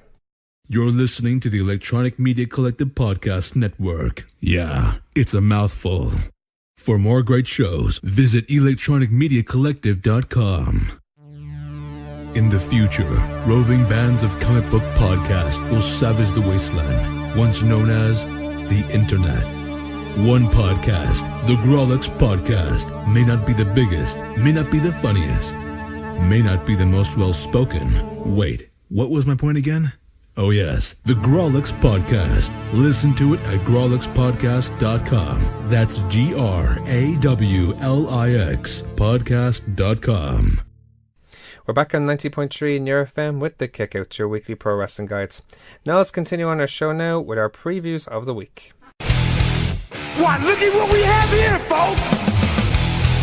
So first of all, we're going to talk about the White Collar Wrestling for Mags, which is taking place on December 8th in the Hangar in Dublin, all in charity for the Ed Mags. Sorry, what's the charity for again? Sorry, the Ed Mags? It's a Mags EDS. Mags Surgery EDS, Fund. excuse me. To join us anyway in the studio is one of the organisers for the event, Dean James. Dean, thanks for joining us here at the Kickhouse. Pleasure to be here. Thanks, Dave. So first of all, for those who are unaware of the actual event as well, what the cost for what exactly is the cost for the White Collar Wrestling, and where the idea for it first came about? So I had an idea years and years ago of White Collar Wrestling after I went to a White Collar boxing night, but I kind of kept it in my back pocket for a long time. I wasn't sure if it would work logistically, if you could train up guys on a kind of a short time frame to be ready for a pro wrestling match. Right. The whole idea to do this in conjunction with Mags EDS Surgery Fund came from just stuff I've done before with the Surgery Fund. Mags is actually my friend's wife, and so far this year, or over the last year, they've had to raise something to the tune of €150,000 for surgery to kind of stem some of the, not stem, how should I say, to kind of alleviate some of the symptoms of the condition that she has, which is called Ehlers-Danlos syndrome. Okay. The reason why they've had to raise so much money is because it's such a rare genetic disorder that the Irish government and the HSE doesn't want they don't have anything in their budget in order to fund any sort of treatment, because it does affect so few people. So over the last, say, 4 or 5 years, Jimmy and Megan have had to travel numerous times to London to see specialists, and they've had to take a couple of trips to the USA as well, and in order to be treated. This kind of all came to a head during the summer when they took a trip to Maryland in the US for 3 really extensive neurosurgeries and a spinal fusion. And that cost them something along the lines of about €130,000 once you factored in time off work and hotel stays and such like that. And now the word that I'm getting from Jimmy is that they'll need to go back for checkups and potentially another surgery down the line, just to allow her to live a kind of a normal life. I suppose just to give you some information on EDS. So it's Ehlers-Danlos syndrome. It's basically the body either doesn't produce or doesn't effectively utilize collagen, and collagen is a cell that's found in pretty much all of your body's organs, bones, connective tissues, such like that. The way that it kind of presents itself in Megan's case is, and it kind of sounds a little bit, it doesn't sound that bad at first, but when you think about it, it gets really, really bad. Essentially, her joints will sublux, dislocate, and kind of just move around completely freely. And you think to yourself, okay, so she's the tendons wouldn't be as stiff anymore. In other words, no, not really at all. No. But the thing that's kind of most shocking is that over the last few years, she's had a big problem with like necklace dislocations and cervical spine dislocations, and it started to affect her spinal cord. So what they essentially did in America during the summer is they fused some of her cervical vertebrae so that her neck couldn't dislocate, and they kind of pared away a few calcium deposits that were at the base of her skull, which were causing her awful neurological problems. And essentially, like the surgery has already been done. I think one of the major misconceptions is that we're drumming up this money to kind of get her, out to America. I think Justy said that on Twitter a few times. Get her out of the country. She's already been out of the country. It's just to keep it going. In other words, it's not. It's a huge debt that's been accrued.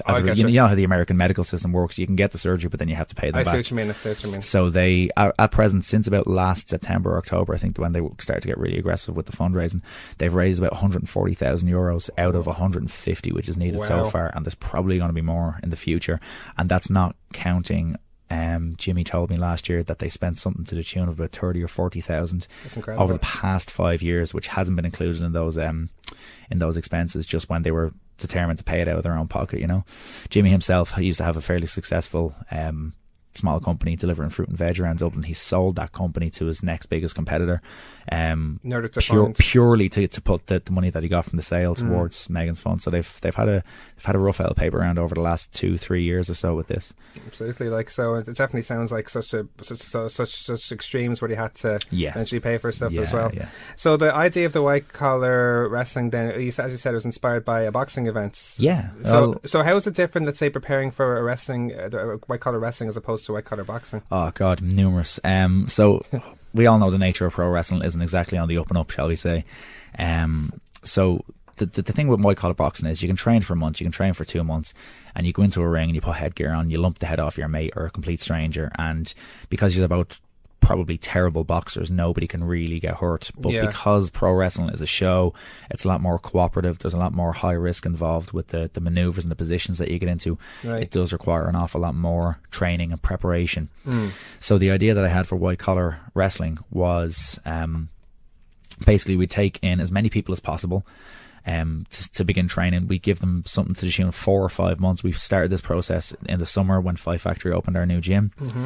We started off with 28 people, and we've now whittled it down to 4 out of 28, and those are the people that were dedicated enough to stick around to train multiple times a week. In Fight Factory we have 4 classes on a timetable every week. We basically made it free for people to attend those 4 classes, and we encourage them to get down as much as possible. The 4 guys that we're putting on this show are the 4 guys that showed the most amount of potential and the most amount of drive.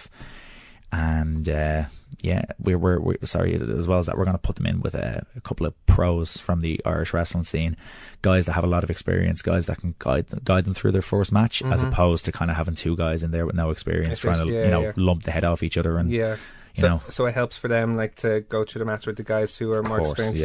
Well, the guys in particular, you have J Money, you have he's brilliant. I love his character already. I talked to him the other day. I'm like, aren't you a guy, the man who was J Money? I'm like, I'd love to see this character in person. So you will soon enough. If by the time this podcast drops, we should have a promo released on YouTube and Facebook, so go check that out. He'll be up against Justin now. That should be interesting. The way I've seen that is they're both really good talkers, they're both really big characters, and I think that's a really good match. That should be very, very entertaining on the night. And J Money himself, He has experience with acting. He's hilariously funny. He's a real comedian. He has his own podcast. Is that right? Yeah, called the Fine Ale Countdown, where he just talks about beer and talks shit with his mates for an hour at a Nice.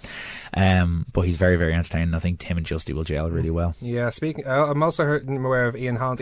Ian's a friend of mine. We go back to college, and I know for a fact he has MMA experience going into this, so he's going to be and speak cool. So. Yeah, the way I was thinking about that was it was going to be like the legit MMA guy, the compound gym, the compound martial arts versus the buff gym dude. It's kind of like it's wrestling's future versus wrestling's past. The body guy versus the MMA guy, and I think they'll gel really, really well. Ian's really, really dedicated to training, and obviously his background in jiu-jitsu and kickboxing, and he spent time with Uriah Faber over in the States. I didn't know that, actually, no. Yeah, he spent a good bit of time over in the States training MMA with Team Alpha Male, I believe. So I mean, he's legit, and he's every bit as legit as Be Cool is massive, the biggest lad going. So I'm really looking forward to that one as well.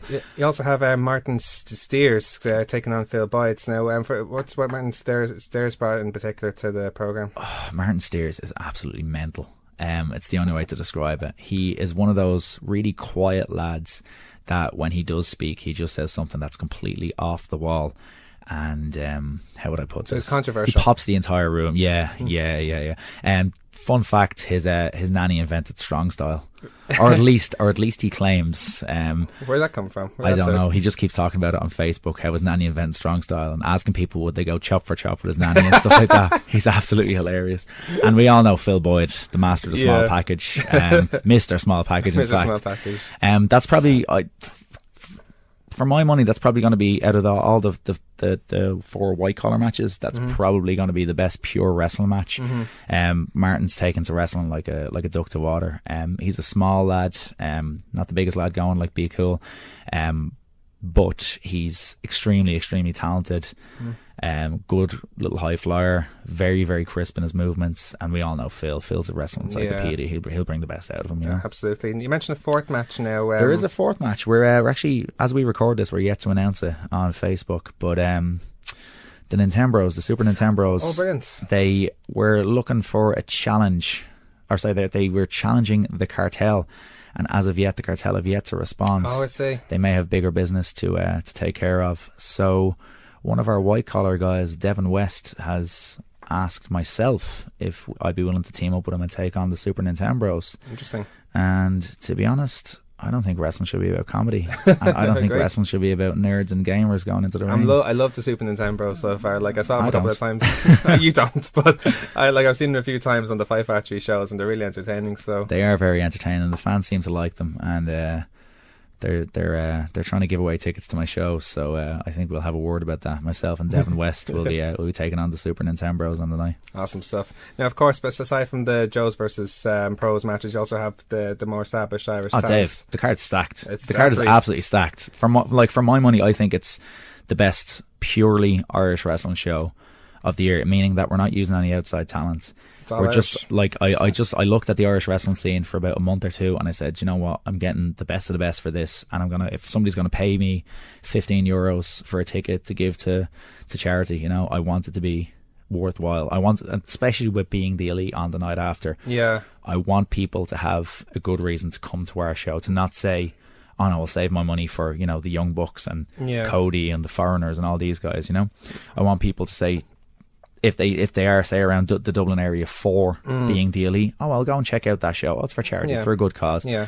They end up having a great night. They end up seeing some talent that they don't necessarily know existed before that night. Yeah, as a few of you guys have said before, it's a case where Irish wrestling is the guys who are to support. It's great when the Young Bucks and all that come down to come to the shows and stuff like that. But the guys as Justy said during the night, for example, during the Lobos thing, support the guys like the Nathan Martins, like the LJ Clearys, like the Scotty Davises, they're the guys who are the next best guys coming up. And these are the guys that are going to be the future. So absolutely. When the likes of Justy and Jordan and even though the likes of Maxer has moved on, but when their generation, my generation, have either called it a day or moved on elsewhere, who have you got left?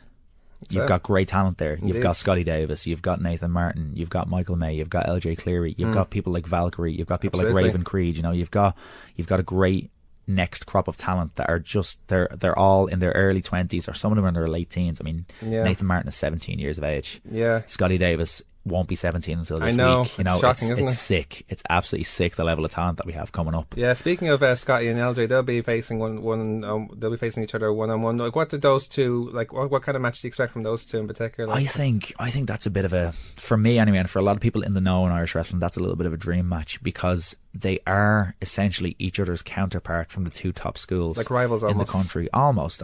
Now I know that the two lads, they do get along very well, and they're both looking forward to this match because they both want to kind of test themselves in front of a big crowd, in front of, you know, an adult crowd, or, you know, your, shall we say, air quotes, smart mark crowd, which I think we've got a good few of so far. I think they're going to have a great match.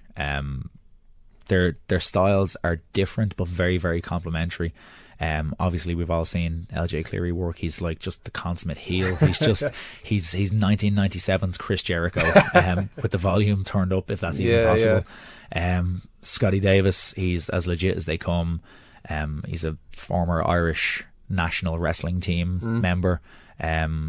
Obviously he's quite young. He hasn't got a whole hell of a lot of experience behind him, but he still looks very, very seasoned for how little experience he has. He's very well rounded when he wrestles as well. I've noticed that lately in his performances. He's incorporating a lot of he can submissions fly. and stuff, He can do the technical stuff. He can throw people around because of that amateur wrestling background. You know, he's the real deal. You know, absolutely. Yeah. Of course, you have the 4-way women's match as well between Katie, Raven Creed, Debbie, and Valkyrie. So, like, those four in particular, who've really had a very good year, like, all one match together now. So yeah, like, for my money, they're the four top females in the country right now.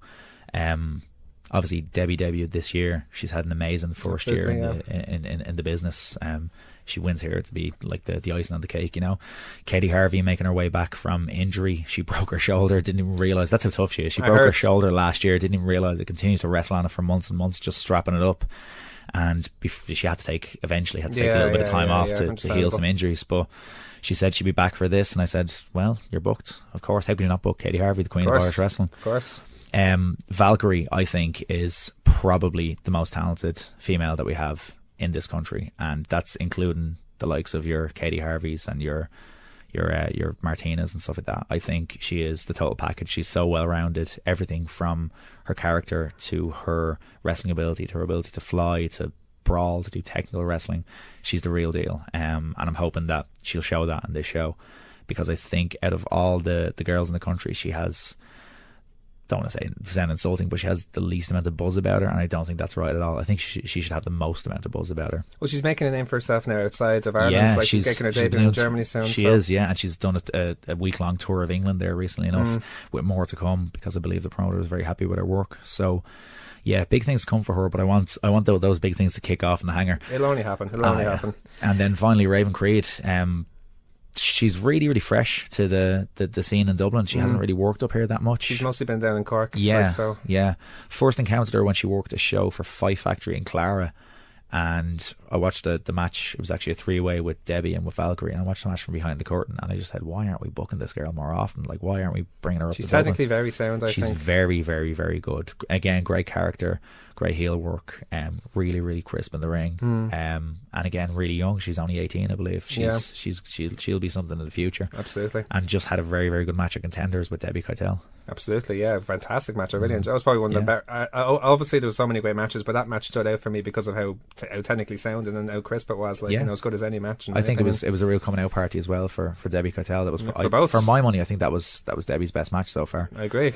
And what a debut in Dublin for Raven Creed. Absolutely, yeah. Now, obviously, you have this the 6-man scramble. A Scrabble match would be good. We just get them all to start spelling words. 6-man scrap. It should just be like it sounds like more of a Dublin match. You said scuffle earlier on. I like the sound of scuffle, but yeah, 6-man scrap. So again, I just want to try and get some guys that don't necessarily have the highest profile out there. So far we've announced Clayton Long, a guy who, again, I think will be big in the future. He's an under 60 kilogram Wado Karate European champion. He can strike, he can fly. He's absolutely hilarious to talk to. He's like mini Justy. He's really? he's all personality, and he's so culty, it's unbelievable. He's from Carlow Town. We've got Michael May, which after Contenders, the performance he put in against Joe Coffey had the whole room on its feet. He's a star. Absolutely. There's no will be soon about that. He's just a star right now. We've also got Nathan Martin, which again, after debuting only in this past, was it the April? first Contenders show? Yeah, that was his debut match. Was that April, June? Something like that. Yeah. Yeah, after only debuting during the summer, to be as good as he is right now, he's is already absolutely getting criminal. he's already getting his match in the main show for OTT. So yeah. I wrestled him myself in September, and I was blown away by how easy he was to work. He's amazing. He just gets the fire and the heart of pro wrestling. He'll be in Japan before he's 20. I'd say he's absolutely unreal. Who else we got in that match? Dmitry Kukovic. Not much is known about the young Serbian grappler. Okay. He's kind of one of our best kept secrets down in Fight Factory for the last while. He can do it all. He can do absolutely everything in the ring, and he's got a mean streak a mile wide, being trained in the gulag from a young age. Who else have we got in that match? We have Connor Andrews in the match too, coming in from OTT Contenders. Very, very, very solid wrestler. Probably hasn't done the things that he should have at this stage, which I think is a travesty. And what I mean by that is there's maybe maybe he should have gotten the opportunities that other people have gotten, because he's just as solid as many of the guys that are getting pushed on Contenders. And again, like the floor is there for him to try and make his name in front of the right people on December 8th. Another guy that I'd like to see used in more and more Fight Factory shows, because I think he definitely brings something different to the table. Absolutely. That's five. That's five. You said there's a mystery. There's a mystery guy. That's fine. We're not going to let you in on it until the night. That's fine. That's fine. And obviously the main event for the Irish Junior Heavyweight title, from probably two of the best the Fight Factory producing, Jordan Devlin and Sammy D. God, yeah. Sammy D again, I think, is a guy who has been a little bit stop-start with wrestling this year. Some injuries, some illnesses. He joined the Gentleman's Club in OTT, and then we haven't really heard from them since. Again, due to injuries, illnesses. The likes of imports cancelling or missing their flights or whatever, he's really been hamstrung. We originally were going to roll with a different match for the main event, and the person that we had in mind had to pull out because of other commitments. So I texted Jordan and I said, who would you want to work with in the main event? Who do you think is worth a match in the main event with you? And Sammy D was the first name that came out of his mouth, and you have to go with that. You absolutely have to go with that. If Jordan thinks that he can put on a great match with Sammy D, then that's it. That's the match that we're booking. Sam, I think, for my money, is probably the most solid wrestler. It's the most solid young wrestler in Ireland right now. He's ludicrously young. He's 23 or 24. 21, 22. He's 22, yeah? Yeah, no, we interviewed him earlier on during the year, and I think it discovered he was like 21 or something like really? Only 21 now? That's sick. Been wrestling that long? That's sick, yeah. I remember wrestling Sammy 5 and 6 years ago when he was only a nipper, and the matches were great back then. We've had him down coaching the lads a couple of times since we opened the new school, and the stuff that he imparts with them is absolute gold. Like, the guy is the total package. He's so well rounded, and I'm really looking forward to just watching that main event as a fan. Of course, Jordan Devlin, like, I don't even feel like I need to mention you don't Jordan. need to, like, look at the 2017 he's had. Every match I've seen him have has been a stormer, no matter the opponent, whether they were an import, whether they were a local guy, on kid shows, on OTT, on like the really indie kind of UK shows that I've seen on YouTube. He's just come of age in the last year, and so cool, because it's him wrestling the main event the night before, probably the biggest match of his career, where he's wrestling Mark Hastings. So I'm looking forward to seeing both of those matches. Of course, yeah. So it should be awesome anyway. So where can people get tickets for the events? Like, and how are you guys doing so far? Like, regarding to your ticket sales? So we've sold almost half of our pre-sales so far, which I think is good going. It's not bad. The lads are doing poster runs all the time around town. So if you see a poster, snap a picture, stick it on social media, say, hey, I'm going to this, even if you're not. If you want to get tickets, you can find them on Eventbrite. It's White Collar Wrestling for Mags, or we have like a nice handy URL, which is tinyurl.com/wrestling for mags, and that'll take you straight to Eventbrite, where you can purchase a ticket. And if you do us a favour and share this on all your, if you're listening, share this on all your social media, get the word out that we're having probably the best Irish wrestling card of the year. Well, this will with be no imports. No imports, all Irish. On December 8th in the Hangar. Yeah, it'll be on our social media, that's for sure. As you mentioned, it'll be on the Hangar on December 8th. Tickets are still available on eventbrite.ie. So, Dean, thanks so much for coming in. Thanks for having me. Appreciate having the time. All the best and more in Saturday week, and hope to talk to you again soon. See you soon. Cool.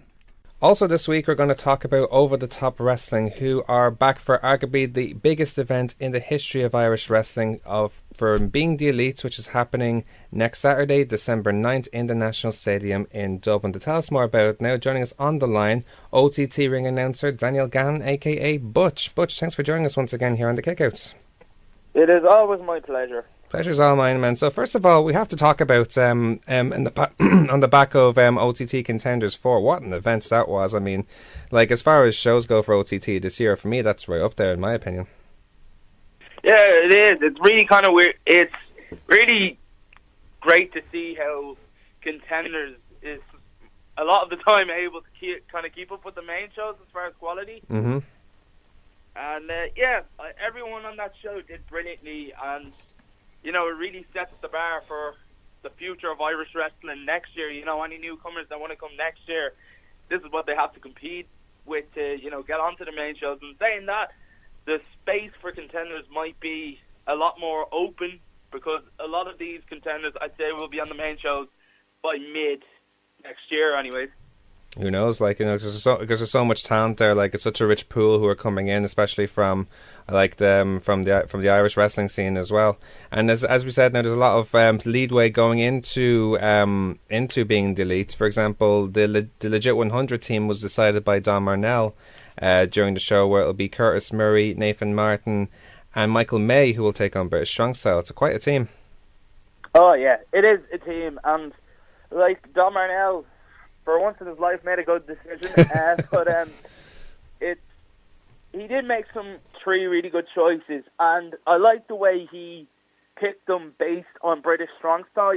How to counteract British Strong Style. You've the Aviator in Curtis Murray, you've the Technician of Michael May, and also you have the High Flyer in Scotty Davis. Mm-hmm.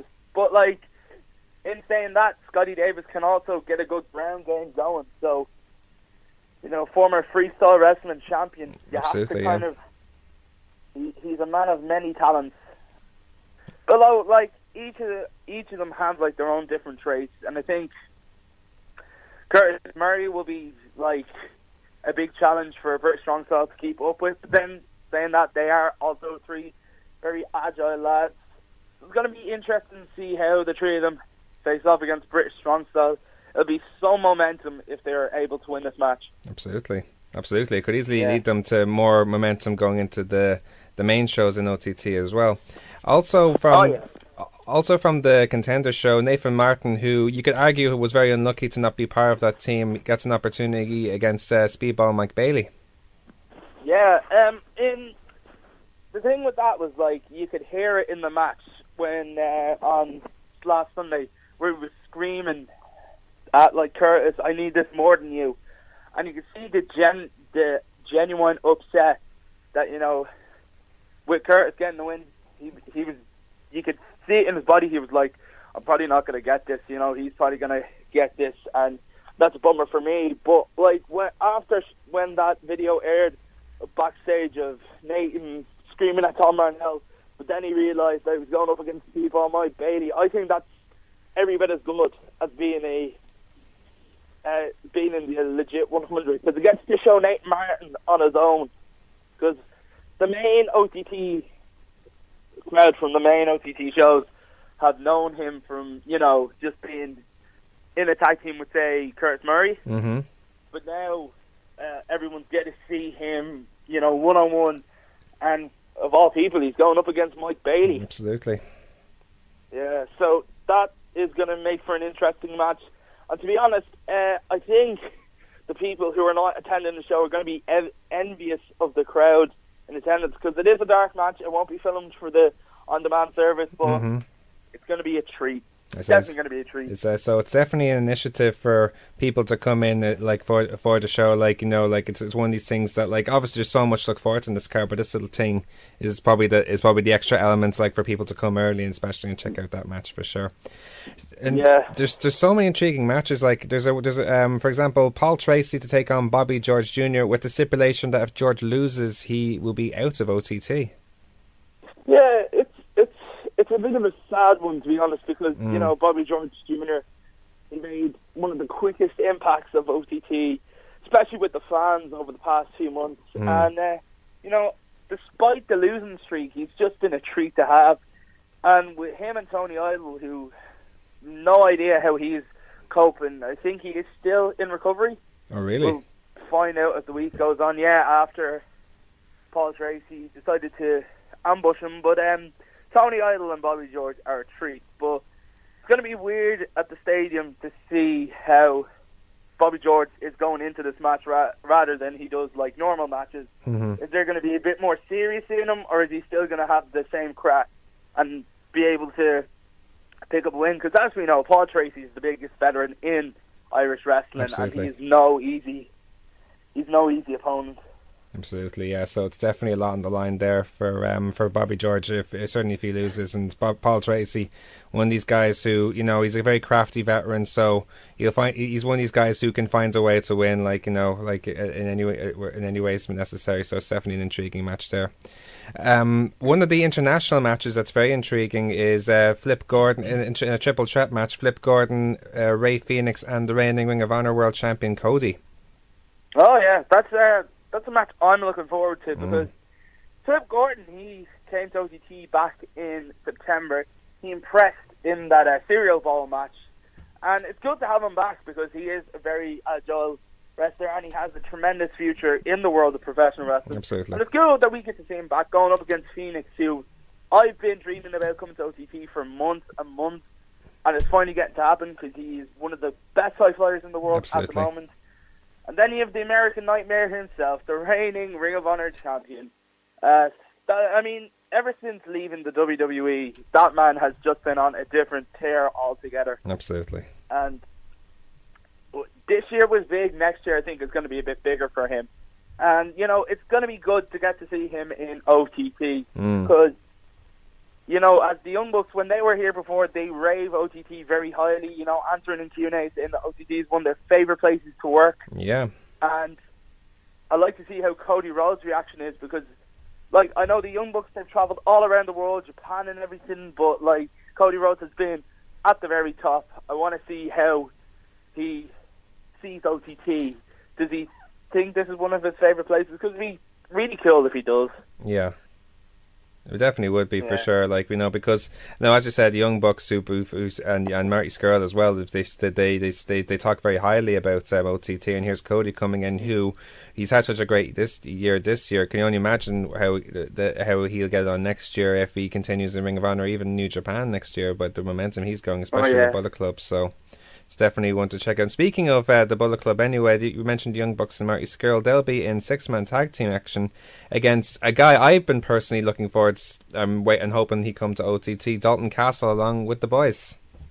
Oh yeah, really, really good matchup here. Now, Marty Scurll, it's almost going to be like a homecoming when he steps into the OTT ring. The Young Bucks are also going to get as good as a reception. But Dalton Castle and the boys, I've been wanting them to come for a couple of years, and now here they are. It's going to be great to see the three of them. This match is going to be a really stellar match. You know, they've worked each other before, to my recollection, and they have great chemistry. And it's going to be good seeing it in an Irish wrestling ring, especially an OTT ring. And like I said, Marty Scurll, basically a homecoming for him. Last time we saw him was WrestleMania. Then we also have the Young Bucks. And I think I'd love to see the Young Bucks a lot more in OTT next year. You know, I know their kind of schedule to come to the UK is very limited, but it'd be really cool to see them around in 2018. Yeah, so it's going to be if now's the time, in other words, like to see them, in other words, like if they're more limited for time next year. So So but it's definitely a very intriguing match, like, you know, because I personally I'm a huge fan of Dalton Castle, so I'm delighted he'll be seeing him live for sure. All the titles are on the line for OTT as well. The Women's Championship is on the line. Match made by William J. Humperdinck. Session Martina will defend her OTT Women's title against former ICW champion Kaylee Ray. Oh yeah, interesting one. Kaylee Ray is such a phenomenal athlete, and she's been to OTT a couple of times. Mm-hmm. She's wrestled a couple of times in Belfast, once in the Tivoli, and now she's making her stadium debut. Now, this type of environment is kind of familiar territory for her. She's wrestled in big arenas like the Hydro, but I think the energy of an OTT crowd will be unlike anything she's ever faced. She's a very good athlete, and like she's gonna soak in all the energy. Then again, you have the home field advantage for the session with Martina, and I know her and Kaylee Ray are buds, but I think once that title's on the line, once the bell rings, there won't be buds until the match ends, anyways. Yeah, so like it's business, like friendship aside, it's business case for the women's championship match, like for that. The a really interesting match is the Kings of the North will be defending the OTT tag team titles by against the Rapture, Zach Gibson, Charlie Sterling, and Sha Samuels. A match you could say it was instigated by the taunts of Zach Gibson, who has been wanting a challenge from the Irish wrestling community. Oh yeah, he's like Zach Gibson now. He's almost at a career high. He just recently won the Progress Tag Team Championship. Like James Drake, wasn't it? His partner, James Drake. So he has one bit of gold in one of the world's top independent promotions, and he wants another one. So, but this is a different team. This is a team of Charlie Sterling and Sha Samuels. I think he's picked in his head a super team for OTT. Charlie Sterling, as you know, very familiar with the OTT crowd, and Sha Samuels is just like no BS about him. He's just going to go in and get down and dirty. Then you have Gibson, who just is, despite being a bit of a, he's a very great technical wrestler. So, but then look at the opposite side of the ring. You have the Kings, who you might doubt any chance of them winning, and they'll take your expectations and crush them, because when the bell rings, they just become to war mongrels. They just want to attack, Indeed. and just be as vicious as they can to pick up the win. And this is going to be a great match. Two mixes of threes that will go head to head and will cause a lot of chaos. Indeed. For the pleasure of the OTT audience. Indeed, this could be one of the matches of the night when you think about it, because especially you couldn't have said it better there. Like Kings of the North, they're definitely one of those teams who definitely they exceed expectations when you see them in the ring. Same can be said for the main event, especially considering the year that the challenger for the title has had in Jordan Devlin. He'll be challenging Mark Haskins for the NLW Championship. There's so much hype gone into this match. Especially considering the year that Jordan's had, earning the title as the import killer, and then you have Mark Haskins, who is as aggressive and as nasty as it gets. Yeah, you seen the video yourself, but Mark Haskins said, Jordan wants this, Haskins needs it. Yeah, I think they both need it. I think that's why they're in it, because. As knowing Jordan Devlin, you can see in his matches, he's not there because he just wants to wrestle. He needs to. There's something he needs to prove. And that's why he's having these incredible matches and going all out to beat these opponents. Because these opponents aren't easy. All the opponents he's had have had tremendous records so far. And just to be able to beat them is a compliment in himself, in itself. And Jordan Devlin's just been on this incredible role. You saw in the video when they were interviewing Haskins and Devlin. Devlin said his first match was the second ever OTT. That was meant to be his last match. He took a year-long break out of wrestling. He came back and was like some different animal altogether. In a similar case, Mark Haskins, he was meant to retire back in last October. Not really retire, but take a long break out of wrestling. Yeah, he had to give up the Progress title as a result of that, didn't he? Because he had a huge back injury. injury. Progress title, damage to his neck, you know, it wasn't healthy. It was not healthy. But he came back, and his first match back was in an OTT ring. And I tweet about this. He wrestled like he never took a break. He wrestled like the longest break he took from wrestling that stage was like 2 days. But like how he's able to, you know, never skip a beat in like the ring and always have his game plan solid, like with no cracks whatsoever, was just phenomenal. So this match is it's going to be a different spectacle altogether. Absolutely. It definitely has all the ramifications for a match of the year. I must ask you before we let you go, Butch, like OTT, like it just gets stronger and stronger every year. Like, you know, like it seems like every time you guys have a good year, you have a better year next year, and a better year next year, and an amazing year the year after that. Like with everything that's going on at the moment, like where would be your expectations where OTT could go next year? With this being the last event this year. I say we go worldwide, but I don't know. I think the world knows who we are now. It's just really kind of a case of, you know, assuring our top spot, if you get me. Yeah. You know, OTT, they've had an incredible year. Like, after the incredible year, 2016, I thought that was very overwhelming. And I don't know, I was there thinking, like, right, how can we go bigger from this? And then I remember at the Martinez Gas Party show, when I was told, right, there's going to be an announcement, I just stood in the ring, did not know what the announcement was, and then boom, live from Dublin Stadium. Yeah. And I remember just looking up and going, oh. Then I saw the lineup and I was like, oh my jeepers, this is real. This is real. And I don't know, next year I think it's going to be more so for, like, this year was all about OTT and growing. I think this year is all about the Irish wrestlers and growing. It's all about the contenders and growing. I think the focus next year is going to be like making these contenders superstars. They're on the way of doing that themselves. They've had tremendous years. Absolutely. And, you know, they're going to be something else by the end of... I'd say we're going to have a conversation at the end of 2018. And I could be even saying this.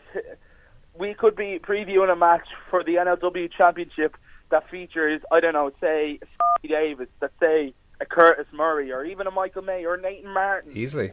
You know, that could be a thing. But also, like, we have the women's show coming up. That'll be a fun one. Yeah, I'd love indeed. to see there's some wrestlers that are on my bucket list that I'd love to have over here, and hopefully we get to see them for the women's show. But yeah, 2018 I think is going to be a very important year for OTT. Absolutely, as you mentioned, so much like to be for the Irish wrestling scene itself, with the likes of the Sky Davises, the Michael Mays, Nathan Martins, the Curtis Murrays, to push those guys, and even the women's show. So it definitely has all the expectations to be an awesome year for OTT next year as well. In the meantime, OTT Being the Elite happening next Saturday, December 9th in the National Stadium in Dublin. Tickets, very limited tickets, still available on eventbrite.ie. It's probably going to be very hard to get tickets at this stage by the time this goes out. Oh yeah, it is. Yeah, but nevertheless. Anyway, Butch, thanks as always for joining us here on the Kick Out. We wish you all the best and more, especially on Saturday weekend. Hope to talk to you again soon. Alright, see you, man. Thank you. And that was Butch, who we spoke to, talking about Being the Elite happening on next Saturday. So both huge events coming up, both White Collar Wrestling for Mags and OTT Being the Elite. So lots to look forward to. That's our wrestling weekends. Great weekend. Like if you want to do the travelling, you've got obviously the White Collar Wrestling in the Hangar Club, formerly Andrews Lane Theatre, on Friday. Then you've got obviously Being the Elite in National Stadium on Saturday, and then Sunday, if you want, Aftershock in Belfast in OTT event also. So it's definitely worth your time if you want to go travelling for a full weekend of wrestling. Definitely a lot to look forward to. The only other preview we have is CCW will be having their Nutcracker events, their last show of the year, happening on Saturday the 16th of December at St Finbarr's GAA Club in Vassue Avenue, Cork. There apparently is a bus route that was directed on their page, so anyone living in Cork City not unsure about where to go to, there's a bus route that was mentioned on their Facebook events. Yep. Tickets are available on eventbrite.ie. Matches announced so far include Pastor William Ever will defend his CCW title against the Celtic Rumble winner Joey Felch. The Establishment will defend their CCW tag team titles against the Armstrongs, who apparently won their contendership due to a Twitter war between them and there was a poll. A poll, a Twitter Yeah, poll. the excuse me. fans got to vote for it. Yeah. It's a clever way. That did you know that was how one of the main events of Wrestle Kingdom was decided once. It was It was between Naito and Okada against and Nakamura and Tanahashi. Tanahashi, It's when Naito wasn't as over back then. He was very unpopular back then. Yeah. Look at him now. El Ligaro will take on Ricky Combat, and then Raven Creed will take on Debbie Cattell for the CCW Women's title, with Fair be barred from ringside. Otherwise, Raven Creed will lose the title.